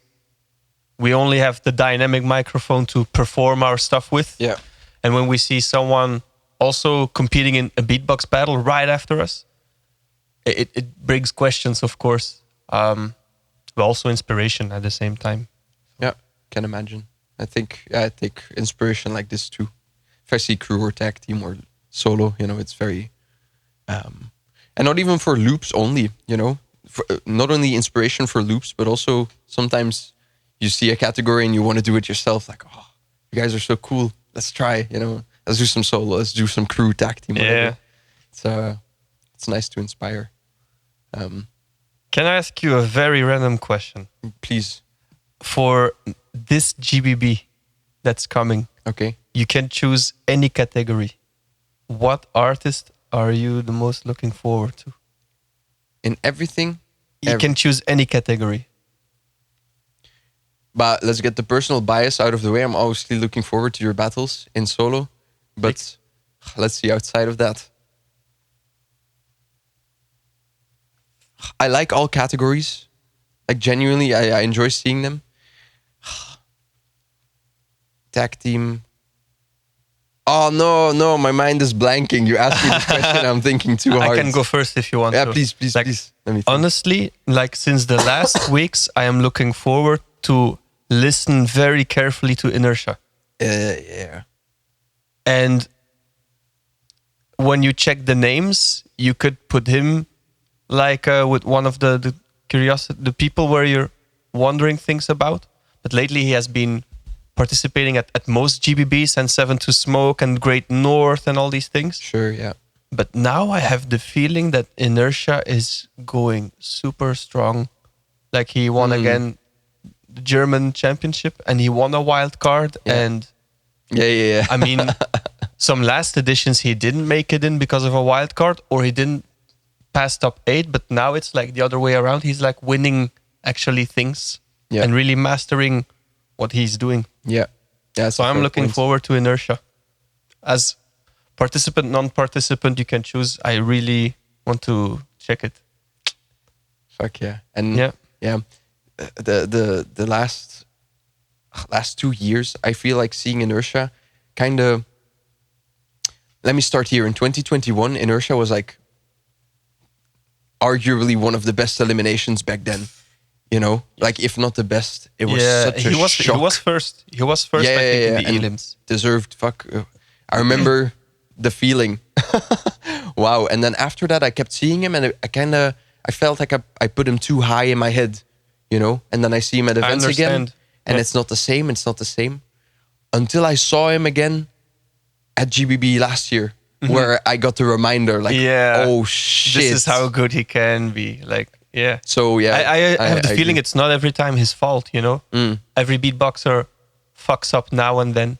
But I think, for example, in Poland, you see it all over the internet. I will not be the one dropping the bomb, but the sound was not good back then because of the venue where we were.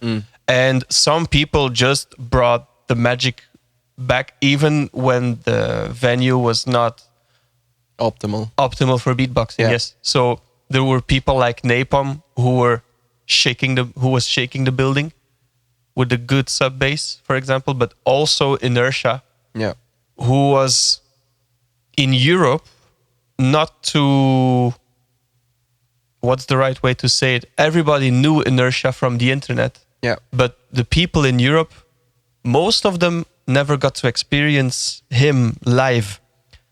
And he had the advantage that he was one of these people who has a very well mastered bass. He can do it raw, very excellent. And on the worst sound system and good sound system, he will always sound good. But maybe there, he was like such in a spotlight that the year after, I'm not speaking, I don't say we, like me included, because I understand how things are going now and then. But I can imagine that people were hoping to see more of him, Sure. although it's not his fault, you know? Expectations. Yeah, exactly. Expectations. Expectations, and sometimes, I'll say it twice. Sometimes it's not his fault. Sometimes as a beatboxer you fuck up. Sometimes the sound is not optimal for you, although you have to train for being in a non-optimal spot. There are many bands who get to play in shitty bars, in shitty locations with shitty sound. Yeah. Beatboxers have to do the same. Yeah. And sometimes, even when you are super good, maybe at that day it will not sound perfect for you. That's the game. Great North last year, for instance. I know Inertia won the whole thing, but that wasn't optimal for him. For example, you know. It was not? No. Okay. I heard it live. It was. Well, it wasn't optimal for anyone, to be honest. No. Very flat, low sound. Well, that's unfortunate. But this also happens. For sure, yeah. Sometimes like the say. event is going so great, but things just happen. I remember me and Martin, we were at like a non-beatbox event. Supernova. Yeah, not Martin Venatti, sorry, like a Supernova. We were at a non-beatbox event in the south of Belgium, and we did our sound check. And the sound check, it just went great. We were like, okay, we are going to kill this thing tonight. And then we came on stage for our showcase later that evening, and we felt on stage as if the sound check never happened. Although maybe everything was going very well too, and something just happened at the table. We don't know. Yeah, that shit happens. Exactly. Yeah. Exactly. Be prepared for anything. Yeah. Yeah. I just brought this thing because I just brought this example because on Great North Beatbox Battle, I've never been there, and I can only imagine that it has a great name, the Great North, literally. Yeah. So and I can only imagine Scott doing his very best. 100%. Yes. And sometimes things just happen. No. Wow. But the venue was still super. Do you know about the venue? No. No, right? It's so weird because you get the address, you go to the address, you enter, and it's an arcade. Like, imagine like air hockey and like video games. Yes. And you can order fries. It's like you go to a playground. Like, do you know Speelstad? Yeah, it was the same for New York Championship 2025, Oh. but not for a playground, but like this kind of, it had the arcade room feeling, but it was for like a Pokemon exhibition with cards and stuff. So it's kind of the like same this. room. Yeah. You go all the way to the back. There's the it was this. Yeah, so I get it. I get it. Yeah. So yeah, it was like this. It was pretty interesting. Venue was cool. The event was fun, you know. But yeah, you know, 100% Scott, homie, he did his best. Keeping the energy, like you know. Yeah. Scott's great. Like outside of the battle, it's like he tries to keep the energy and have everyone be comfortable, you know. So no, fun event. And I was there with Stan again. I just visited, and at one moment we're at the back of the venue. We're just chilling, watching something, and one of the guys from Beat City comes to us with like a keychain from Beat City, and he says, "Hey guys, I have something to tell you. Hey, nice. I'm from Beat City. You guys won first spot in the Wildcard competition." Really? Yeah, right That's there. crazy. Yeah, right there and then. We never saw it coming. This guy is suddenly here. Wow. He comes to us. He's like, And who is it? Was it Jota? I think so, yeah. Jota If I'm is not great. mistaken. Jota Sorry is if I'm great. wrong, but Yeah. he was there for the music video as well. Yeah. When we were doing Beat City communication, I was talking with Jota. Yeah. And I remember him being at Florida Beatbox Battle because he was visiting Europe and traveling. And Yeah. it might have been him.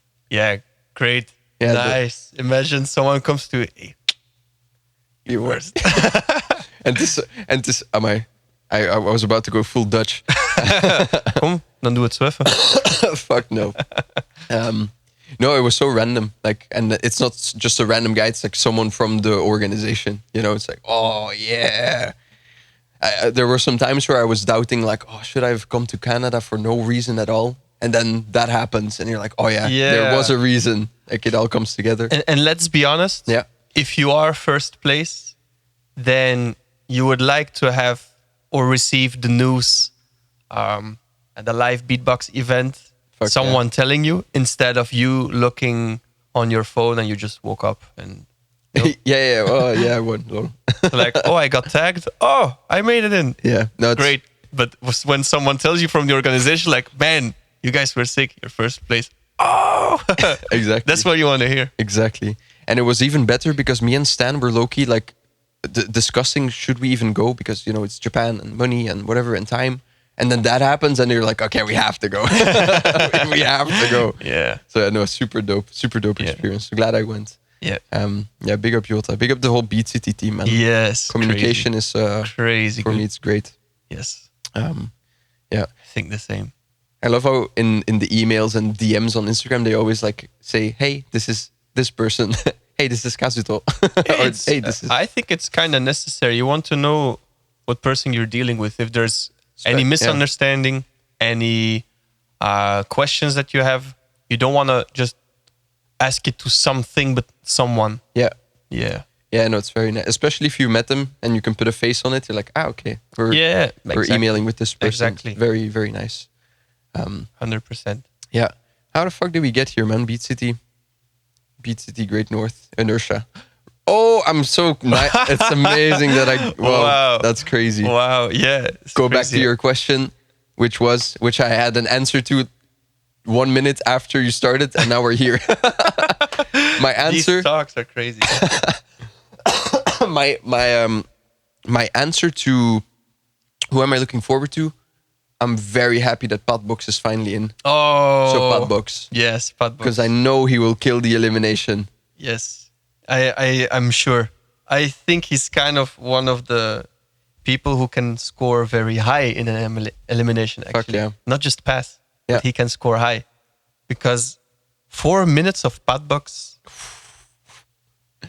Yeah. And you judged his elimination, his 4-minute elimination a couple of weeks ago. ABC champs. Is this it? I don't know. But he did an elimination there. Oh, and it was already. It was already as Footbox should sound. Yeah. On the ABC. All-Star Beatbox Battle. All-Star Beatbox Championship. All-Star Beatbox Championship, exactly. Wow, whatever. But yeah, there. So yeah, Footbox. And he's such a good mix. Like he's good live too. Sometimes you'll have this beatboxer that you love so much online, and then on the mic it's not so great. But Footbox is just like, yeah, he's there. His sounds work, you know. It's so yeah, I do look forward to an elimination from him. Yeah, Footbox is also one of the guys I want to check out during the elim. He has a great chance, actually, making it in. I mean, I'm sure you're gonna check out everyone. Bro. I'm Yeah. gonna kill these motherfuckers. Friendly, of course. Yeah. Friendly fire. Friendly competition. No. Fire. Not this year. Not this year. I mean, fuck. Did you used to do that? Did you play Call of Duty? Of course I do. Did you ever play like hardcore team deathmatch or something? Yes. Did you shoot your own teammates? That might be possible. The thing is, on Call of Duty, I found out like a few months after that you had this colorblind knob. Yeah. And sometimes I was playing, I'm not sure that's really, because it's a long time ago that I played it.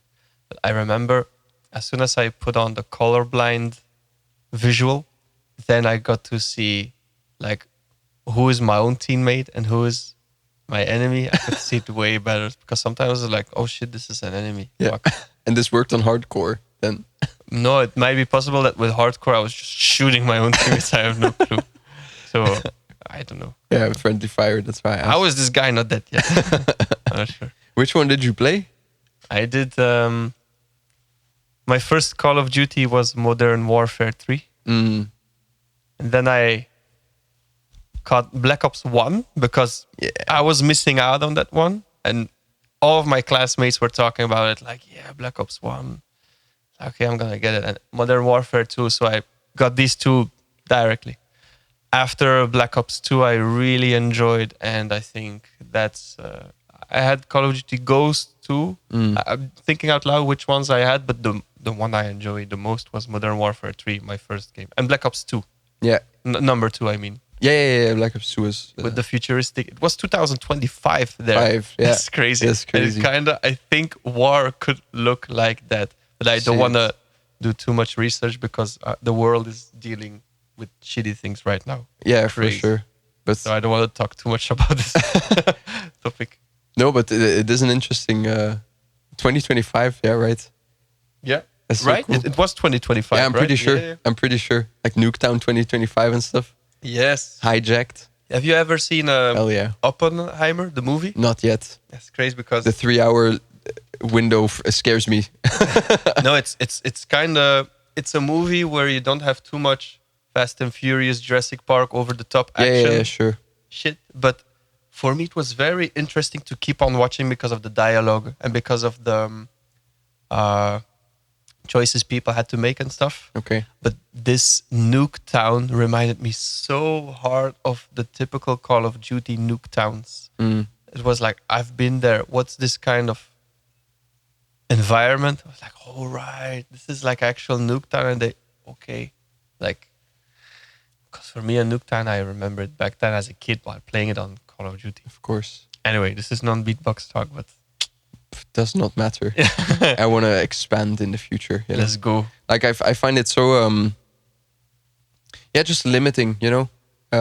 Talking about beatbox only, you mean? Yeah. Like, I love talking about because this is our life, this is our job, you right? know? Yeah. But I feel like we should be able to branch out to everything, especially because I feel a lot of beatbox fans also want to hear more. You know, like they play video games, they watch anime, for example. They want to know, 100%. like, have you played? Have you watched? Yeah. Have you? Yes. What else do you do, or is this everything? Then you I'm do? gonna ask the question: what kind of things you want to talk about more in your Sweet Lounge project? Like with the topics that you really want to address or like speak with to other people? I mean, since we are starting off with beatboxers and a lot of topics that I wanted to get off my chest, like LOOPSTATION, like I posted an episode last week about mosh pits in the beatbox scene.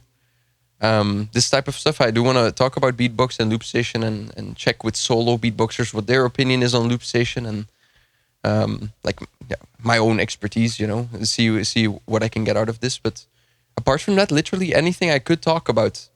Like, I will not be able to talk politics, you know, this type of stuff. Would I try? Sure, but it's not something I have too much knowledge about. But anything I could have a conversation about, like be it gym, be it recreational media we consume, you know, anything that I can talk about. Yeah. Okay. Great. Yeah, well, for sure. But beatbox and LOOPSTATION and whatever else comes with it, the future, whatever. Yeah. Okay, let me ask you this. It's a topic I talked in depth about. It's like this. Not even a business idea, just like a fun idea, you know. I talked recently about beatboxers fighting each other. Oh yeah, people do that. But like, imagine a boxing match, right? Yeah, Scott Jackson. You think so? Does he fight, or like do any like martial arts? This I don't know, but I could be scared if I was put in a ring and I see Scott Jackson. It might be one of the times that I surrender physically. Like, hey, come on, I have this beautiful temple. You have your beautiful bigger temple. Let's not do each other any harm. Yeah, but Scott, honestly, over the years he got buff, huh? Yeah. Shit, I remember him like years ago, and then one of the years after, he kind of expanded a bit. Yeah, it was cool to see. There was a beatboxer in Belgium called Yuli. Yuli, but he's Okay, like when I started beatboxing, he was beatboxing already for some years, but I might be wrong, so I have to ask it to people that I trust here in Belgium that can tell me exactly what it is. But I think Yuli has a world title in karate. A world title. Shit, yeah. Crazy. Yeah. And he was a beatboxer, yeah. Yeah, he was a beatboxer. He was like I think in 2016, 2014, there he was not top 16 of Belgium, but he was one of the names that could have made it into top 16 Sure, Belgium, yeah. and even top 8 and stuff. Yeah. And a karate world title. Yeah, It's dope. yeah, I think so. Okay. Yeah. Well, let's just say yes. For the sake of. Yeah, Yeah. No, interesting. yeah. Fuck, man. Do you know any other beatboxers that are very into Fighting. fighting, boxing, MMA, martial arts, whatever? I think Collapse liked to watch boxing games. I think, or he took inspiration out of it. Sure. And BMG too, I think. Mm. And but you mean people who also like perform it, do these kind of things? Yeah, I know like I'm not 2 or sure. 3. That's why I'm asking. Maybe you know like I'm not sure actually. do you know Milky from Yes, the UK? yeah. Mhm. I just heard it, but I do believe it because he is built like this. But He could look like someone who is he used to entering, do cage fights apparently. for real. Apparently, yes. I heard it, but I believe it. It you know? wouldn't surprise me if it was so. Yeah, yeah. Exactly. I believe it. I think for this kind of sports, he has a great physics. Like I can see it. Yeah. I'm thinking about other people who might do it, but I cannot think of one really. You mean might do the concept or might actually have like do No, the sports? actually, I'm thinking about beatboxers, and I'm like, do I know a beatboxer who is like, or a full-time professional and still doing this as a side hustle, or who is like not even doing beatbox full-time, but who is like for real a fighter, you know? Yeah. And I'm not too sure, really. I'm not too sure. I know. Do you know Shmi? Shmi. Tag team partner of Remix now. Oh yes, yeah. I met him at Beat City. Very cool dude, funny as fuck. Nice. And apparently he does boxing. Okay. And he's also like built as fuck, you know, scary. Oh, but Abo Ice? Yeah. Abo Ice, He right? does, Does he not own a kind gym, of yeah. gym? That's cool. I'm not sure what he trains exactly. Maybe just boxing, maybe MMA, but It looks like a kind of boxing hall. I should ask him because I can say. it's where he things, but- recorded this Wildcard, right? Do you remember? Did he record his wildcard there? Oh yeah. I was I- thinking about the desert one. No. Yeah, that's his gym. Imagine. I work out. This in is the my desert. property. I'm gonna build this big of a gym. Yo, motherfuckers are welcome. Fuck. This year I made 70 million. Fuck. Yo. No. The most recent one, like the white floors or whatever. You know. Yeah. I assumed that was his gym with his homies. It might be. Yeah. It might be. It might Just be. cool as fuck. Yeah. Abo Ice might do that. I'm pretty sure that as soon as we name the beatboxers who actually do it, we're like, oh yeah, definitely. Yeah, it We're would like, make oh, sense. Yeah, for sure. For Yeah. sure. Yes. If you had to fight anyone in the beatbox community, let's say a boxing match, right? Yes. Just for hypothetical, if you had to fight anyone in a boxing match in the beatboxing community, who would it be? Kenny Urban, easy. Can you hear me? For what reason? Because I'm bigger than him. Let's go, yeah. Like, Ooh. dude, okay, yeah, let's make it happen. I'll put you on like a camp, a boxing camp. Please no. Please no. For the sake of my holy and the almighty, let's not. Yeah, I know what you're on. Yeah, I find it such an interesting, just a fun thing to think about. Like, who could I? Let's say I train for boxing. Who could I take? You know, or who would I have a challenge against, or who would I beat easily in a boxing match? I think that's very like fun to think about. But who do you want to beat that is like not easy, but like Exactly. a worthy challenge? Yeah, Exactly. Because in beatbox battles too, you don't want to, for a victory, you kind of want to first have the opponents where you're like super comfortable against or confident. Like, okay, I'm beatboxing for this long. I understand this and that and that. I can see myself having the victory, blah, blah. We kind of all want this like fast. But who is the kind of beatboxer, or then in this case, the fighter who you want to battle and like who is not easy at all, and you slightly believe this person is even slightly better than you, like, you know? Yeah. And then if you win, you're like, yeah. You don't want to admit it because of your ego, but like, exactly like but this. it always goes like that. Even Muhammad Ali, he always said, I am the greatest, every time in the quotes. But he even admitted in the interviews that he even didn't believe it. But he just had to say it to overcome the limits and in order to make it happen. Because words are energy too, you know? So that's dope. That's dope. It's manifestation. Mike Tyson, Anyway, yeah. Mike Tyson actually said it too. Like he said, like I am super scared before going into the ring because I am afraid of being humiliated and to be that they defeat me and stuff. But as soon as I enter the ring, I am super confident and blah, blah, blah. And this is what it's about, you know? Because if you are literally not afraid of anyone, then I kind of wonder, like, are you really aware of the actual competitions, their skills, you know? Yeah. Like, maybe you're a bit delusional.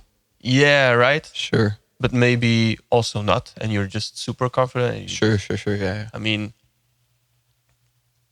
yeah, they're both ways. I respect both. But I think I'm more the person who admits in a fight or in a beatbox battle, like, shit, I don't want to lose this, but I'm confident, you know? I think that's a good for sure way to go. Yeah, if you do the work, you know. Yes. And as we said, you want to kind of win against the people who kind of still believe you say like, no, I'm better, but there's this belief, you're like, maybe. Yeah. No, maybe. Exactly. It would be the same for, you want a challenge. Like, have you had any battles that you won and you were kind of like, I won, and not even in a cocky way, just maybe even a little bit of a disappointed, like, it was so obvious that I was gonna win. There was no like, no excitement behind it. Maybe, you know, when, let's say you do a final and then people are like, yeah, you won, and then you're like, yeah, I probably won. That's sad, but.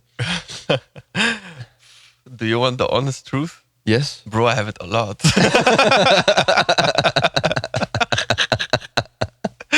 my guy.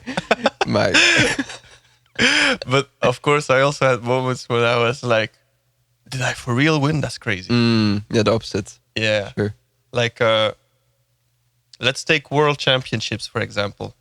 I have the feeling that every battle, like, I was kind of confident after, like, when the battle was just finished and you give each other a handshake, check. You kind of have the good hopes, but you're also like, okay, I might have this one. I didn't have it with Black Roll. There I thought I lost. Other battles I was kind of confident. Yeah. With Napalm, I was still waiting a little bit because his first round was also amazing. And this was one of the tournaments where I was like, okay, due to my calculations and due to what I heard and stuff, it might sound cocky, I understand, but that's fine. Come on, you have it too. You're like, I'm killing this dude. I'm just completely murdering. Yeah, no, I've had it like this too, but fucking... But even worse. Destruction. No, but Belgian Champs 2022, bro. When I first won Loops, I was like, obviously I wanted to win, but the battle gets finished, me against Bonzo, and I kind of felt like, yeah, I think I took this, and then Yeah, and I think Bonzo felt it too. Like there's there was this energy. there's this feeling overall, where yeah. like, okay, but do you want me to be still happy? Like people like, oh yeah, you won, like statement, you won. So yeah, Yeah, you cannot. I don't fake- like it. Yeah, You know? I mean, of course, you should be grateful. Of course, Like, yeah. hell yeah, I did it, and nice that the judges made this kind of decision where I'm the winner. The feeling is great, Yeah. But let's face the truth. Sometimes you do a beatbox battle, and it's like almost like 98, 99%. Like, come on, okay, I'm literally more. I'm already beatboxing way longer, more musical, technical. There's a kind of gap, And then if you fake that you're still happy, you're not real for me. There, I would still give like a firm handshake, like very great, very good performance. Thank you. But if you're, come on, imagine you're facing someone who just started beatboxing yesterday, and you beatbox for 10 years, and you won, and you're like, wow, man, come on. Yeah, I don't even want to deal with you. Sorry. it's so bad because I see it. I just see Right? it, yeah. And sometimes we see people do it, and like, come on, just give a firm grip. Like, okay, I knew I won, but I knew why I won too. So that's also kind of humble. Like, I know I did this work for a longer time than you. So still, great job, Like, Yeah, stop acting surprised. Exactly. yeah, like, yeah. But I did it too, if I'm being honest. Yeah, I think even in 2022, when I also against Bonzo in the finals, Right. I was well, but it's different because the title came in. It was my second time, and I was happy. But this was also a feeling where I was like, okay, this one I knew I took it. Even if Bonzo was great, very good, well prepared, sometimes you just know it. On the other hand, the battle right before against Stan, there I didn't know. And there I was genuinely surprised. And there people came to me like, why are you surprised? Because you won it like quite clear. To them, they said. Sure. But me, the feeling I had against Stan, I was scared. Okay. Like Stan gave me the same sensation like River, who is knowing exactly what he's doing on Damn. stage. Walking there, drinking now of the water, doing this kind of movement. Like, yeah, you're my bitch. It's like, shit. Yeah. And you feel it when both of you guys are like that. And Stan was one of the only ones who gave it to me in many years. Yeah. I still was surprised. Yeah. That's cool. I understand the feeling exactly. Right. Like the what now? Who wins? Yeah. I had this mainly with Rage in 2024. It was a great battle. Like for me, it was. Yeah, I just let it come at me. I was like, no expectations. We'll see what happens. Like, I did feel the tension. It was a bit crazy. Still confident, but still a bit. What was your prediction at that time? Like, what was the result? Was it 3 versus 2? Yeah, 3-2. And what were your expectations? Like, I will still win, or I mean, yeah. This year I went in with the Muhammad Ali, Mike Tyson mentality. Like, I'm winning. I win 24.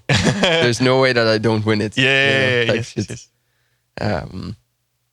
At that moment, I don't remember, but I do remember when I did win with the split.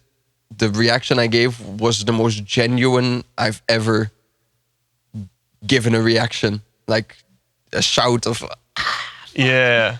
Like I feel it still to this day clearly how genuine I was in that moment with feeling the way I felt. Yeah.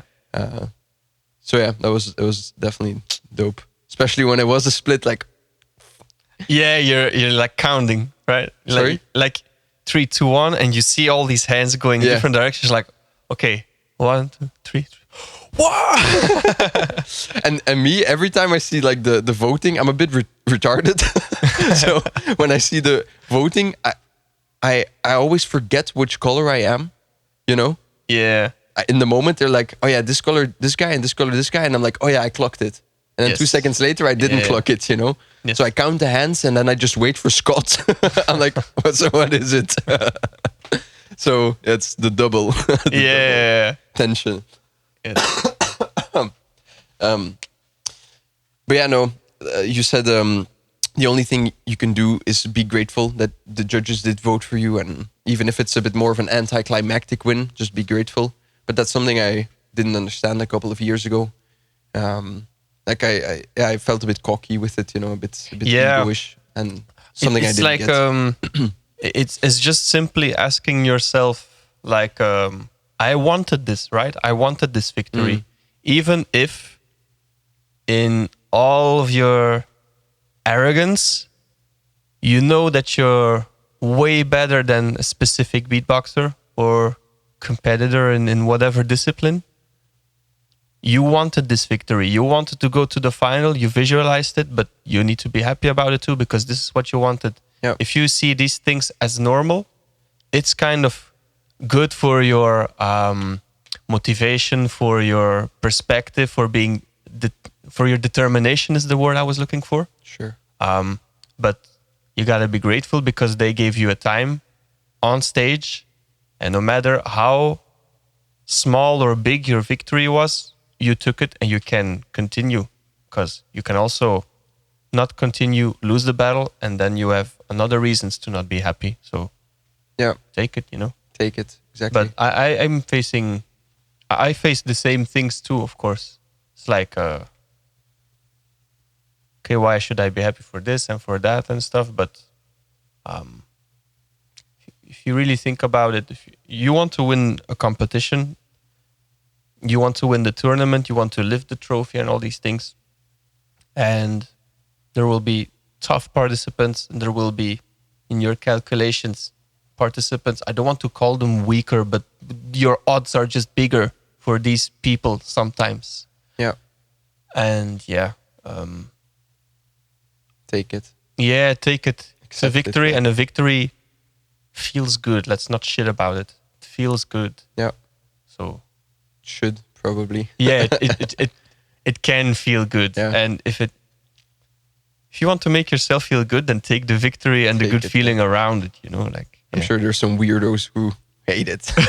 Fuck, I won. Fun fact. Yeah. I won against Supernova at the Vocobox World Yeah. Cup at the Florida Beatbox Battle. And it was the first time since very long I kind of didn't want it. And that was weird to me. This meant for me, I arrived at the new feeling of accomplishment, but also what I want in life. And there was a moment where I was like, okay, now, of course, a small part of me and a big part of me too wants to win because it's nice. But I was, after the battle, already preparing, like, okay, Nova won it. Don't be mad about it. He's your friend. You thought he won? Yes. Genuinely? Yes. Yes, okay. yes. Yeah.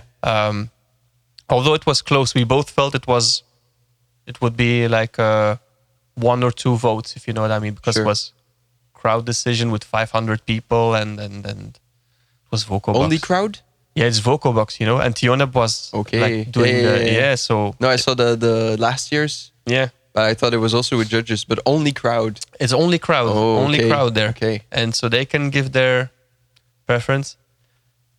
And this was a moment where I was like, okay, now we're on stage and there is Biscuit lifting our hands. And I was really already preparing for like, okay, it will be Martin. This is good.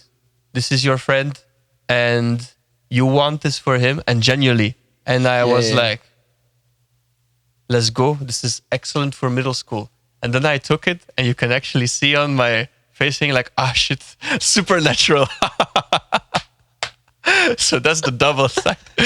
Like you can really see me doing this. Fuck. Yeah, that's That's annoying. Fuck, I won. Imagine you do this at GBB. Oh, I can see one of the French doing it. no, the French will not win this year. Yeah. Because we have River, Padbox. There are many French people. Oh, again, yeah. What the fuck? There's River, Padbox, Pac Max, Buki Blanco. Okay. Is that it? I don't think so. Oh, in my head there was I'm not sure. Gillard, but he's not competing. Yeah, he's not Osis competing. neither, but He is in tag team. That's true. yes, exactly. Padbox, July. This is what I was thinking. Like there's Padbox and Gillard, but then also Ozzy and Tunesino and Right. Uniteam. Shit. Fuck, so many French. Wow. But I like tag it team is because stacked the as well. France is crazy in beatboxing, you know. Yeah, that's true. But they have a good sense of like community. I feel like, you know, Yeah. which Very. is nice. I remember. I don't know if it's still a thing, but I remember a couple of years ago seeing the French beatbox house or something. Like they had this meeting place, this house. Yeah, it's pretty neat. It's pretty Yeah. cool. It kind of inspired me to do what we now and then do in Antwerp For sure. Yeah. with just getting together, share things, talk about things too. Yeah. Yeah, France is a great example of good beatbox level, great beatbox community, and great organization in international battles. Yeah. Well, especially if you only look at Europe, for example, I think France might be, if not, it might be one of the greatest, if not the greatest. Yeah.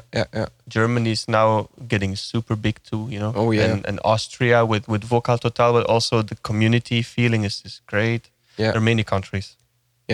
Yeah, German champs. That's right. I Yeah. saw the live stream clips recently. What the fuck? Yeah, apparently at the World Champs venue as well. It wasn't a World Champs venue Apparently.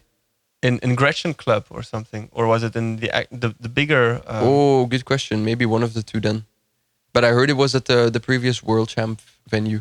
Okay. So yeah, maybe it was the elimination one. You know. Yeah. Maybe. Not sure, but it looked really good. Looked really good. Like everything, the production, the lights, the jury seats, Yeah. even everything was really Yeah. really on point. So yeah, German champs, and then with the global thing as well, that's pretty crazy. Yeah, to think yeah. about. Really smart, actually. Yeah, that's why the crowd was so massive, probably. You know, I hope for Germany that one day, because I think they know it themselves too, without insulting, of course, it could be super, super dope because now the global category is big, Yeah. big competitors.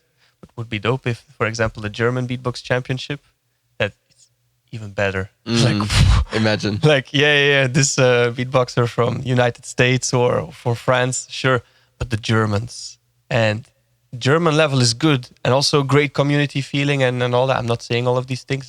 But also one of the best countries for beatboxing, really. But just imagine that this is even more interesting. Yeah, I came for the global, but German champs was better. Guys, I feel you. Sometimes it is like that with GBB, that GBB is great, but the 7 to Smoke is even better. You know? It's the same. Yeah, it's a whole different thing again. A Yeah. whole different feeling. Yeah. The 7 to Smokes in the last GBBs have felt weird to me. In Japan. The one from 2024 and 5 or like 23 and as 3. well. I'm sure it was in the same venue back then. Yeah. Um, I like 23 honestly. yeah, Yeah, I do. Maxo versus Pasha, Alexinho versus Napalm versus Vahatang. I really love these. but not necessarily the battles. I meant like the overall setting and vibe. I felt like something was, like a lot of energy was missing. Especially after GBB, I felt like there was a lot of energy missing in my opinion. I felt a bit understand. The battles were great, don't get me wrong. Yeah. But if I look at some of the other 7 to Smokes or even the 2021 one, it's a different vibe, you know? Yeah, 2021 felt maybe a bit rushed. But Yeah, I remember. I like 2023 a lot. Yeah. 2024 was great beatbox level. Every year is great beatbox level for 7 to Smoke. It's true. But maybe there was, there's this thing with Alexinho that he's super locked in and serious, but he's also not serious and being super goofy. Sure. And he can carry that entire Seven to Smoke vibe. Like, hey, I want to win this thing, but if not, that's the vibe, Yeah. And maybe the other years, maybe we got drowned a bit into seriousness. Like, I want to make it to next GBB and stuff. Yeah. And that's normal too. But maybe this, with the fact that it's with Tokyo aesthetics, might be that it has a different feeling that what we're used to in Europe. Sure. Because honestly, I liked it. Fair enough. 2023. 2024, there were some battles that I didn't enjoy, of course. But there were battles I definitely enjoyed too. Yeah, 24 was weird. The Seven to Smoke, if you remember, like the overall happening and all the fuck ups. 24? Yeah, 24. Yeah, that's what I said. Some battles I really didn't enjoy, but for example, I liked Ice versus Maxo and Maxo versus Remix. Yeah. These battles were very interesting, in my opinion. Again, battles, but like around that as well. Like the whole Eon Kenny Urban thing. I don't know if you remember. No. You don't get to vote. Huh? No. At one of the battles, Kenny counts down 3, 2, 1, and you can see Eon like, no, I'm not ready. I'm not ready. And he counts down anyway. And everyone votes except for Eon. And Eon's a bit annoyed. And he says like, hey man, I wasn't ready to vote. And then Kenny says, you don't get to vote. This is the Seven to Smoke. And then they kind of move on. Yeah. Maybe it was... yeah, maybe in the moment... So small things like this and the heatedness in some battles was sometimes a bit high. Like just small moments. I like didn't this. see that actually. I remember I was super hungry and I went with Almight and Tunishino and Ozzy to good decision. Get food. Yeah, avoid the tension. Yeah, but I can imagine that if you are Kenny Urban as a host and you are on stage and maybe you get the order to be quick and efficient because you have like 100 elims, for example, or like 80 elims. I don't know how many, but always a lot of elims. And then there's not too much time for the battles, but Seven to Smoke can go quick. Yeah. And then your task or your mission is to like, okay, let's be keep it moving fast and stuff. And Eon has the right to think a little longer, to make the right decision. I can understand that there's sometimes things happening not so smooth, but what you gonna do?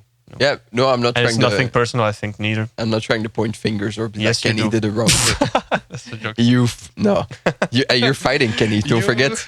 Yeah, but no, I'll go easy on him. No, I'm not trying to point... Hey, Kenny, boo! What you gonna do?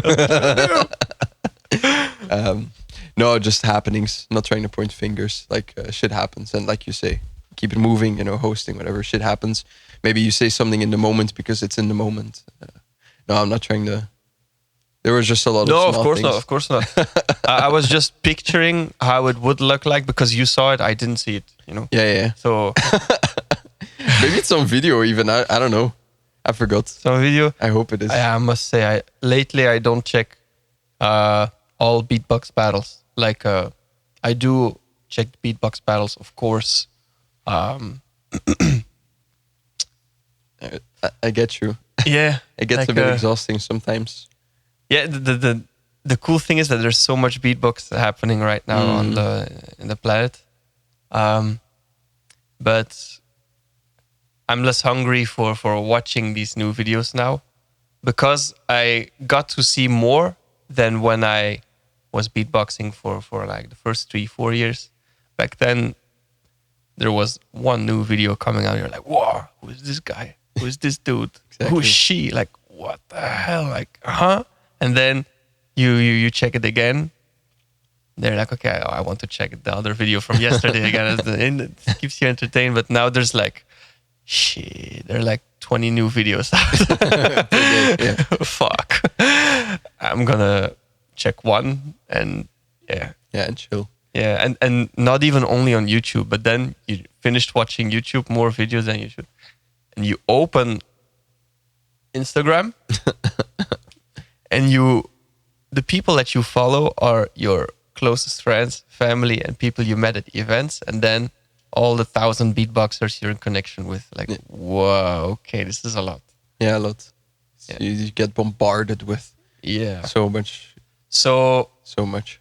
that's a reason why I'm not saying I'm not checking out beatbox videos a lot, because that would be a lie, but it feels I'm watching less if you compare like how many videos there are now compared to what we get when Swiss Beatbox was not even like they have millions of subscribers now. Yeah. I think I was following them before they reached like 500,000. Let's go. Let's go. That's a while ago, This man. was good. That's crazy. That's crazy. But they have been posting every day for years now, no? They have been posting every day. Every day. So there was a new video every day. Yeah, yeah. It's But they've been doing this for like a long time. But now the thing is that it's not only Swiss Beatbox. Back then there was also, of course, Beatbox Battle TV and Beatbox Television from America. Yeah. Um, Adam. yes, exactly. Now, And now it's called Adam. It's his name. Adam. Yeah, I'm pretty sure it's not Beatbox Television Ah, anymore. interesting. I don't know. It's been a while though. But Yeah, so you had these videos. Yeah. And more. But now it's just so much. So much. Which is good, but you cannot I keep check up with it. everything Yeah. unless when you're still in this I'm gonna discover beatbox from the very start, because I just learned it yesterday. Yeah. There's this big curiosity. Yeah, and the curiosity is still there, but it's different. You channel different. Yeah. Like, I think you channel more through other kind of musicians too, instead of only beatboxing, and you're still learning how to learn the instrument. Yeah. Yeah. And you still do nowadays, but different. Yeah. Different. You look at everything differently and judge it differently, and Exactly. different opinions, Yeah. compared to 5 years ago. So Exactly. 100%. There was a time when I was indeed growing up in the community where I was like every day watching the Swiss Beatbox videos, like keeping up with Every them. fucking day. And sometimes I would go on vacation with my family and I'd be like, fuck, I can't watch YouTube. Yes, And then- I had this too. Damn. And then you come back and you're like, I have so much YouTube to catch up on. So much to do. Don't. Exactly, bro. It's so, like this. Oh, my gaming content, I haven't been able to watch it all week. And The then you're beatboxing. locked up in your room. Okay, can I, in this podcast thing, can I say bad shit? Yes or no? Sure, yeah. Let's you can go. say whatever you want that you feel Okay, now comfortable now with. it's anticlimax. But you go back from holidays and then you lock yourself up in the room and someone enters your room and you're like, "Ah, are you watching Swiss Beatbox? No, I'm just watching porn. Porn. Too much Swiss Beatbox videos.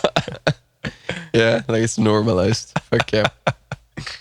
No, but exactly This this. shit should be censored. This shit should be censored now. No, but Yeah, man. it was like that. There was less to watch, and there was I think because we started more or less around the same time, few years. The algorithm was way different. The beatboxing peak was different. Yeah. The way how videos were produced were different, and Instagram was also different. Oh, yeah. Like, this was more about like pictures, and I've been there on Yeah. vacation, and it is still like that. But now Instagram is such a big tool. Yeah. Like, it almost replaces a website. I have the feeling like Yeah, Like, low key. people are giving their Instagram for contact, for bookings. instead That's of a- true, it's true. Instead of an email, and Yeah, it still happens, but TikTok and Instagram feel like these, just really big promotion channels. really now, big promotion challenge. People really Like, get careers through these things, are you an artist and you don't have Instagram? That's crazy, What? right? Like, Yeah, and it's again a bit of a double thing. And like, should you really need it? I feel like there's a lot of artists who don't want to do what is necessary nowadays. Like, yeah, I see a lot of artists complaining that they have to promote themselves in certain ways to follow the how it's going, you know, as Yeah. an artist. I'm really on the other side too, honestly. Do not want to do it. Yeah, the thing is, I like doing it. I like having like this phone in my hand and to do the promo and to make everything look good and these things. Sure. But at the same time, this is not what you're doing. Yeah, you are making music. That's it. Yeah. Imagine that it's the same like you have like your own shop. You want to make sure that you have your products finished in your shop. If this is your job, you don't want to. You want to hire someone who is doing the marketing and the promo and the commercials on television and all these things. In music case, it's different, but you don't want to. Some people don't want to do it themselves, and it should be okay. Yeah, but should but be you okay. want to be successful, right? In your own business, in your music. Yes, of course, but you can be. What does success mean then? It could really literally be I have this great piece of art and this should be enough too. It's for you, yeah. What do you want? It should be for you, but also the way how you put it out. Back then it was more with labels and stuff and people doing it with labels for you, but now there's an oversaturation of all these things. And people nowadays with, I'm just gonna say it, with trash ass music, they sell it because they sell themselves and stuff on the internet. And as I said, I like doing it too. But for people who don't like to do it, it shouldn't be a thing. Come on, imagine this is literally a reel on Instagram and on TikTok. But imagine that Kurt Cobain and Michael Jackson says, "You gotta keep on posting, guys. You gotta keep on." What the fuck are we doing? The fuck are we doing? Imagine. Gotta post another reel Imagine. Come on. Yeah. Focus on the entire performance and the entire Set or music. set, or, yeah. choreography, ideas, how to visualize them. Come on, imagine that the Beatles back then said like, guys, you gotta post that tree. Wake the fuck up. This is not it. Yeah, I know, but I also like you. doing it. Feel you. It's yeah. That's why it's double. You know, for a lot of people, it's fucked up. For a lot of people, it's Yeah. fun. Maybe, you know. Yeah, because the music, what's also something is that music sometimes should be 8 minutes, should be 20 minutes. Like, there are literally songs of like 12 minutes if you watch, I don't want to say wrong names, but for example, John Coltrane or like, name it, you know. I think even Jay-Z has with a jazz band like a track of like 8 or 9 minutes, if I'm not mistaken. Yeah. I might say bullshit now, but you can do these songs because they're supposed to be this long. But imagine you say like, I'm going to do it shorter for algorithm. Oh, what the fuck? You're Alright. literally taking purpose away, you know, for what feeling you want to give. Instead of checking numbers and more followers and a bit more cash. You know, you want to give feelings and not just shorten feelings. Right? Now you're talking about like adjusting your art to fit the algorithms or trends. Yeah, for example. Okay. Yeah, I don't agree with that either. Like, make what you want to make. you know, Yeah. for sure. Yeah, no, that's fucked up. I'm sure there's people who do that. Like, And for yeah. the promo side, because it was more about the promo side we were talking about Sure, now. yeah, sure. Yeah, I mean, of course, you should do maybe a little bit of promo too, like just saying you're a musician, that you make music, for example. You can show your songs, or you can share it on the internet as we do right now, and For sure, maybe yeah. even posting every day. Very good. Nothing's wrong here. But for people who are introvert and like lack communication skills, because you and I were good in communication. But imagine you're a great musician, but you're not good at communication, and you use music for this to help you and to cope and to just for the sake of what music can mean, you know. Yeah. And then they say, you don't post enough, you don't talk about it enough. Come on, that's super sad. This is the complete opposite of what music had has meaning, you know? Fuck yeah. Like, yeah. Yeah, I agree with this view Yeah. for sure. But about this, there are already like thousands of podcasts happened, 10,000, maybe not, it could be even a million, you know? Like, but it's important that we say it because we might look at the artists who are like, not overlooked is the wrong word, but like people who really understand the algorithm and who understand when to post and all these things. That's great. It wouldn't hurt to dig a little deeper and to really find, just like treasures, to really find good music that's suited for you. And that's not like always bam in your face. It's a good way of selling it, but doesn't mean it's the best music, of course. Of course, yeah.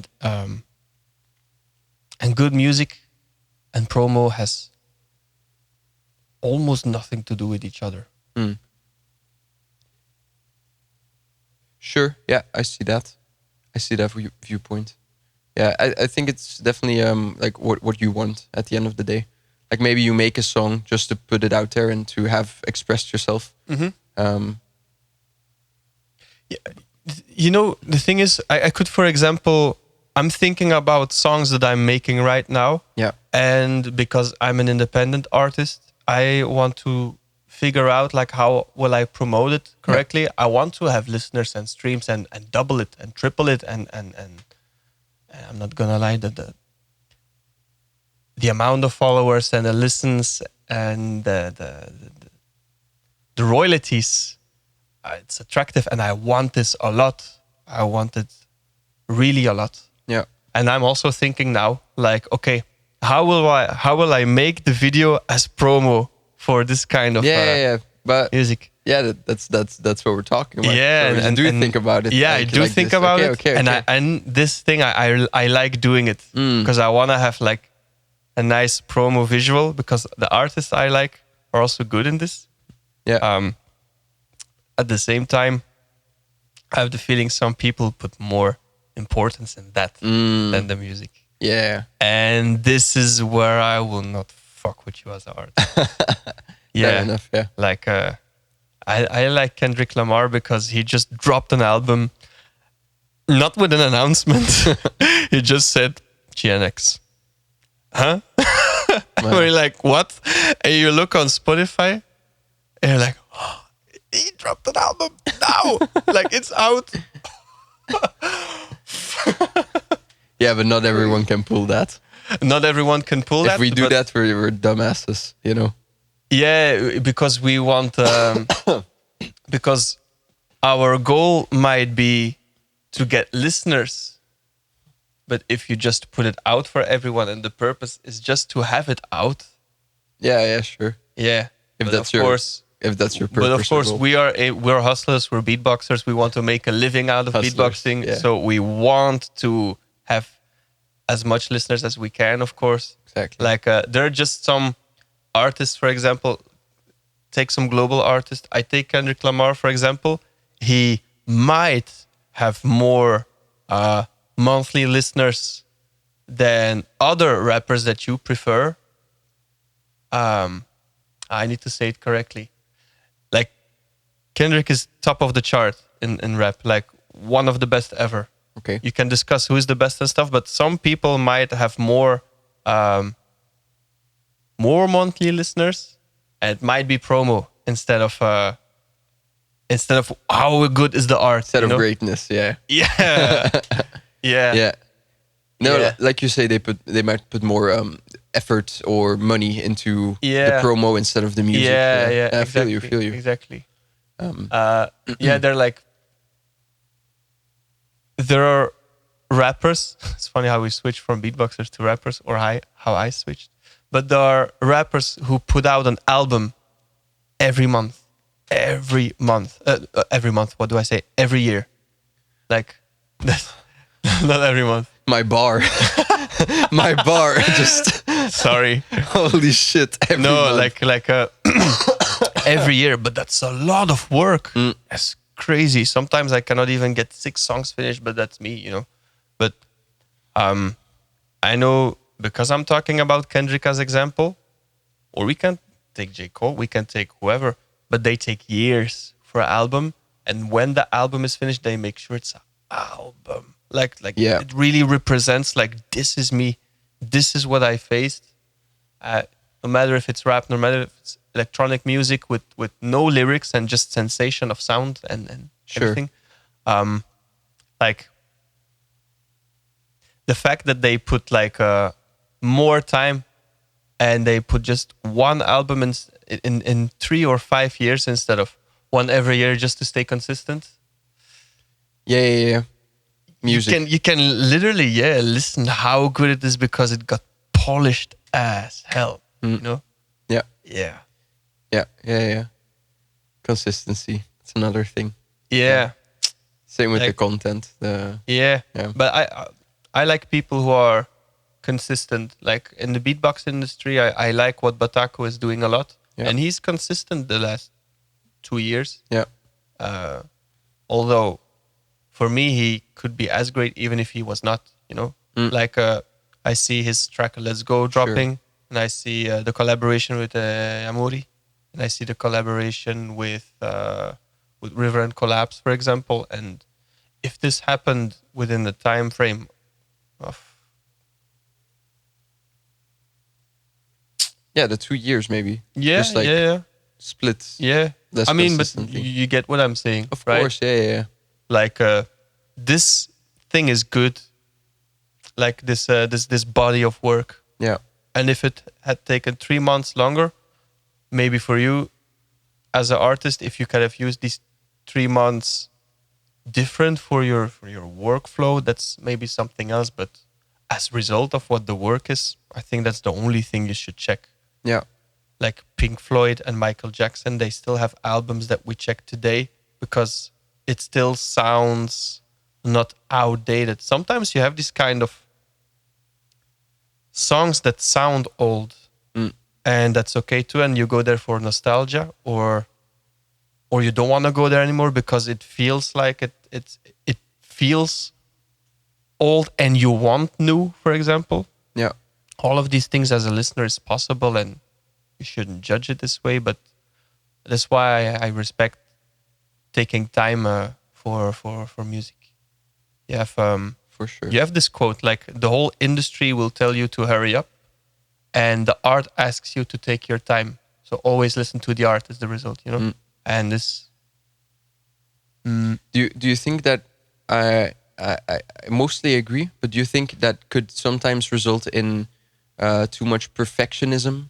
Like you'll listen to the art, but you'll take maybe too much time where you're putting out so little that it's not beneficial for your artist career either. but this is possible too. But you can decide to leave it imperfect, but after a reflection of 8 months, for example, where you listen over and over to a specific track, and then you decide like, okay, like I listened it way too much.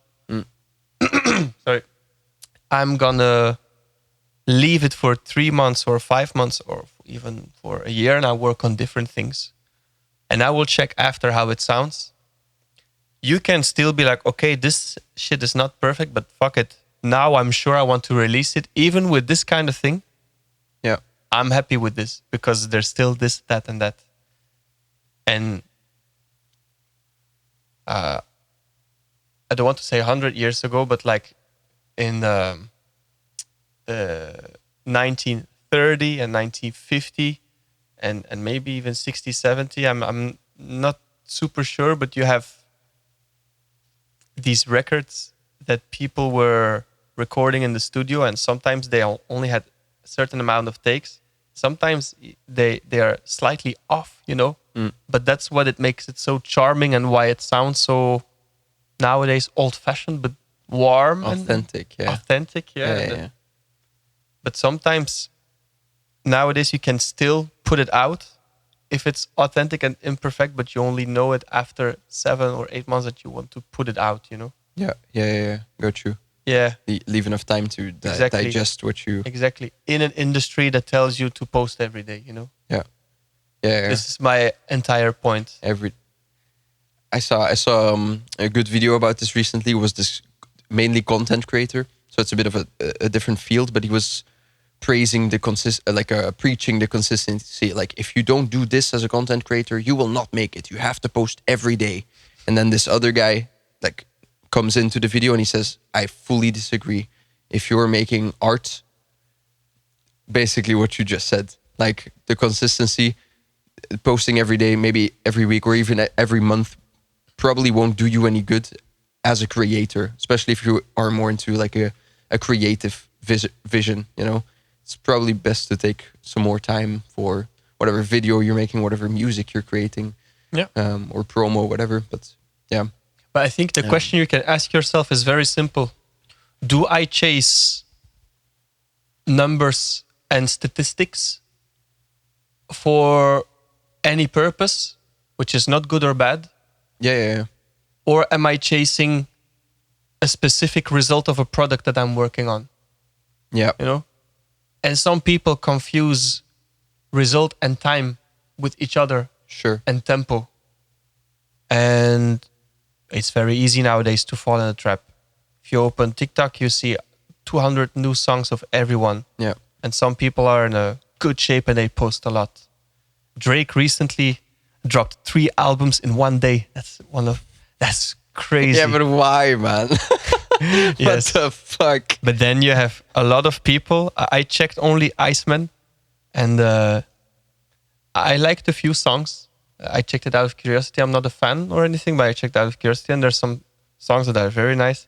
But I must say, I really like other albums that people took more time on. Yeah. Like this, I can like more, but I don't know how he worked, and maybe it was not to be consistent. But it's just an example. Like you can prefer whatever, but here he can drop 3 albums, and still people will tell you that they don't like it, even if he's consistent or even if he drops a lot. But it's also the other way around. Some people don't like an artist who takes their time and stuff, and then the result is not what the listener wants. And maybe they like this crazy amount of like 3 albums, and they're like 6 or like 9 or 10 songs, and you're like, wow, okay, thank you. I have some things to listen to now. Nothing's wrong with that. But this is where you can prove like sometimes consistency is not the right way, you know? Yeah, which is definitely a bit of a revelation for me as well, like a shocker. Because the last 3 years I've been discovering a lot about myself and about work, you know, work ethic and stuff. And I've been following like some business guys, and they really preach consistency. When it's helped me a lot, don't get me wrong, but I'm starting to think that maybe consistency is not the right answer for me right now, you know? Business people often chase statistics, as I said. Yeah, that's why. So I learned a lot out of it. But yeah, exactly. This, like, what's your priorities? And for me, I realize as well, like, I think it's not the consistency per se. I do want to be consistent, but like not the every day, every week, every month consistent. Just like gradually consistent, you know? Yeah, if that makes sense. Yes. Of course. Yeah, consistent for myself. Of course, you want to be consistent because you like working on music and you like having things coming out of you. Sometimes it happens, sometimes it doesn't happen. In this way, and to put it out too, it feels great to have now and then something. Yeah. Let's go, it's release day. Compliments. People play like, wow, so good. Yeah. You're the best. Goat. But it feels good. And this feeling, we want to have it consistently. We want to consistently feel good. Yeah. But if it doesn't happen, we should learn that sometimes it doesn't happen. Yeah.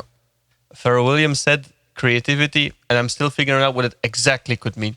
But he said creativity is not coming from you, out of you, but it's the work of the universe. It's like you might feeling creative because of something what you saw. And, you know, so sometimes you don't control everything, you know.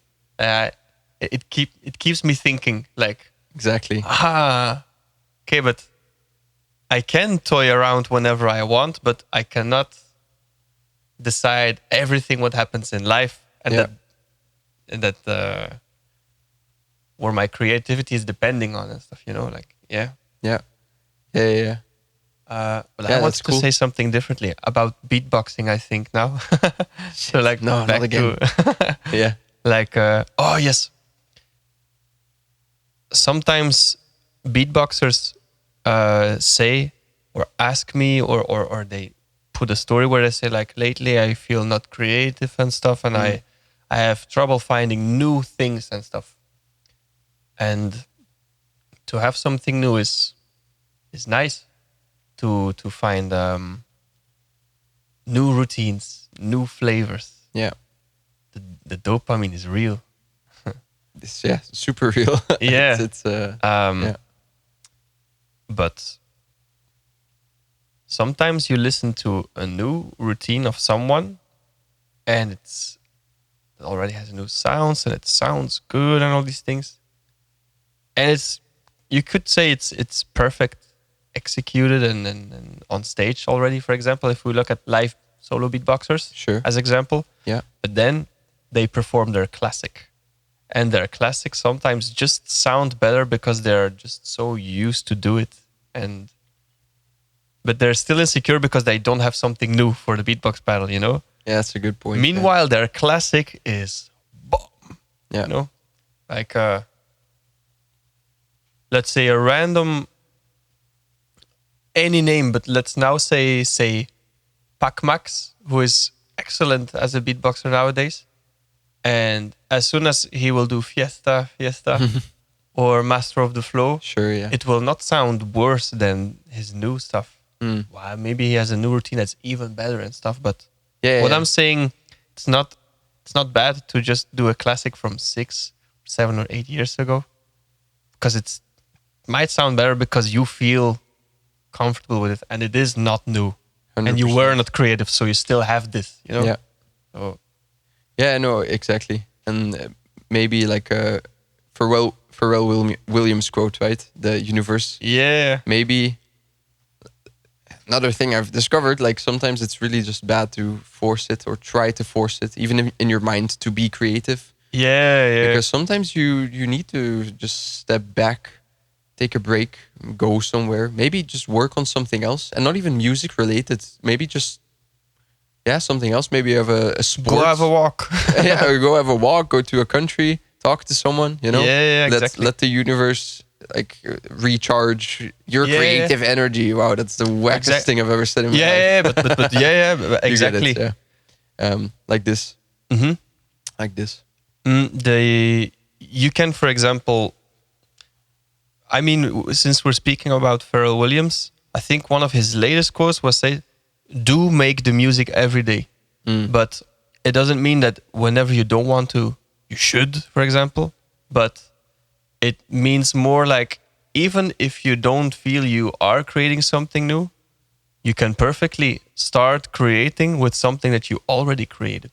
Yeah. You know? Yeah. It's fun. Yeah. It's nice. It's like you have a box of Lego and you buy this building and they're like, let me do that again. It's still fun, you know? But then you can be like, how can I change this? If it doesn't come today, it doesn't come today. Yeah. It doesn't matter too much, you know? Yeah. There's so many great artists who just made one song and then fucking dipped, you know? They fucking gone. And that's okay too. There's just one song and it's super good and they don't want to make music anymore for themselves. That's okay too. Yeah. But people have such a feeling of they need to prove themselves to everyone. Like Mia. I'm also like this. I want to prove myself, to the rest of the world. But in the back of my head, I know like I don't owe shit to anyone. If I say I don't enter a competition for 5 years and people are like, oh, bro, you still need a GBB title to be this kind of beatboxer. Well, then, Fuck off. But you do it for you, you know? You do what you do for you. And if you do something and you want a certain result, reaction, feeling that you search, you just need to figure out how can I do it. And some things take patience. Some things take tempo. Literally in music. Literally timing and tempo. Yeah.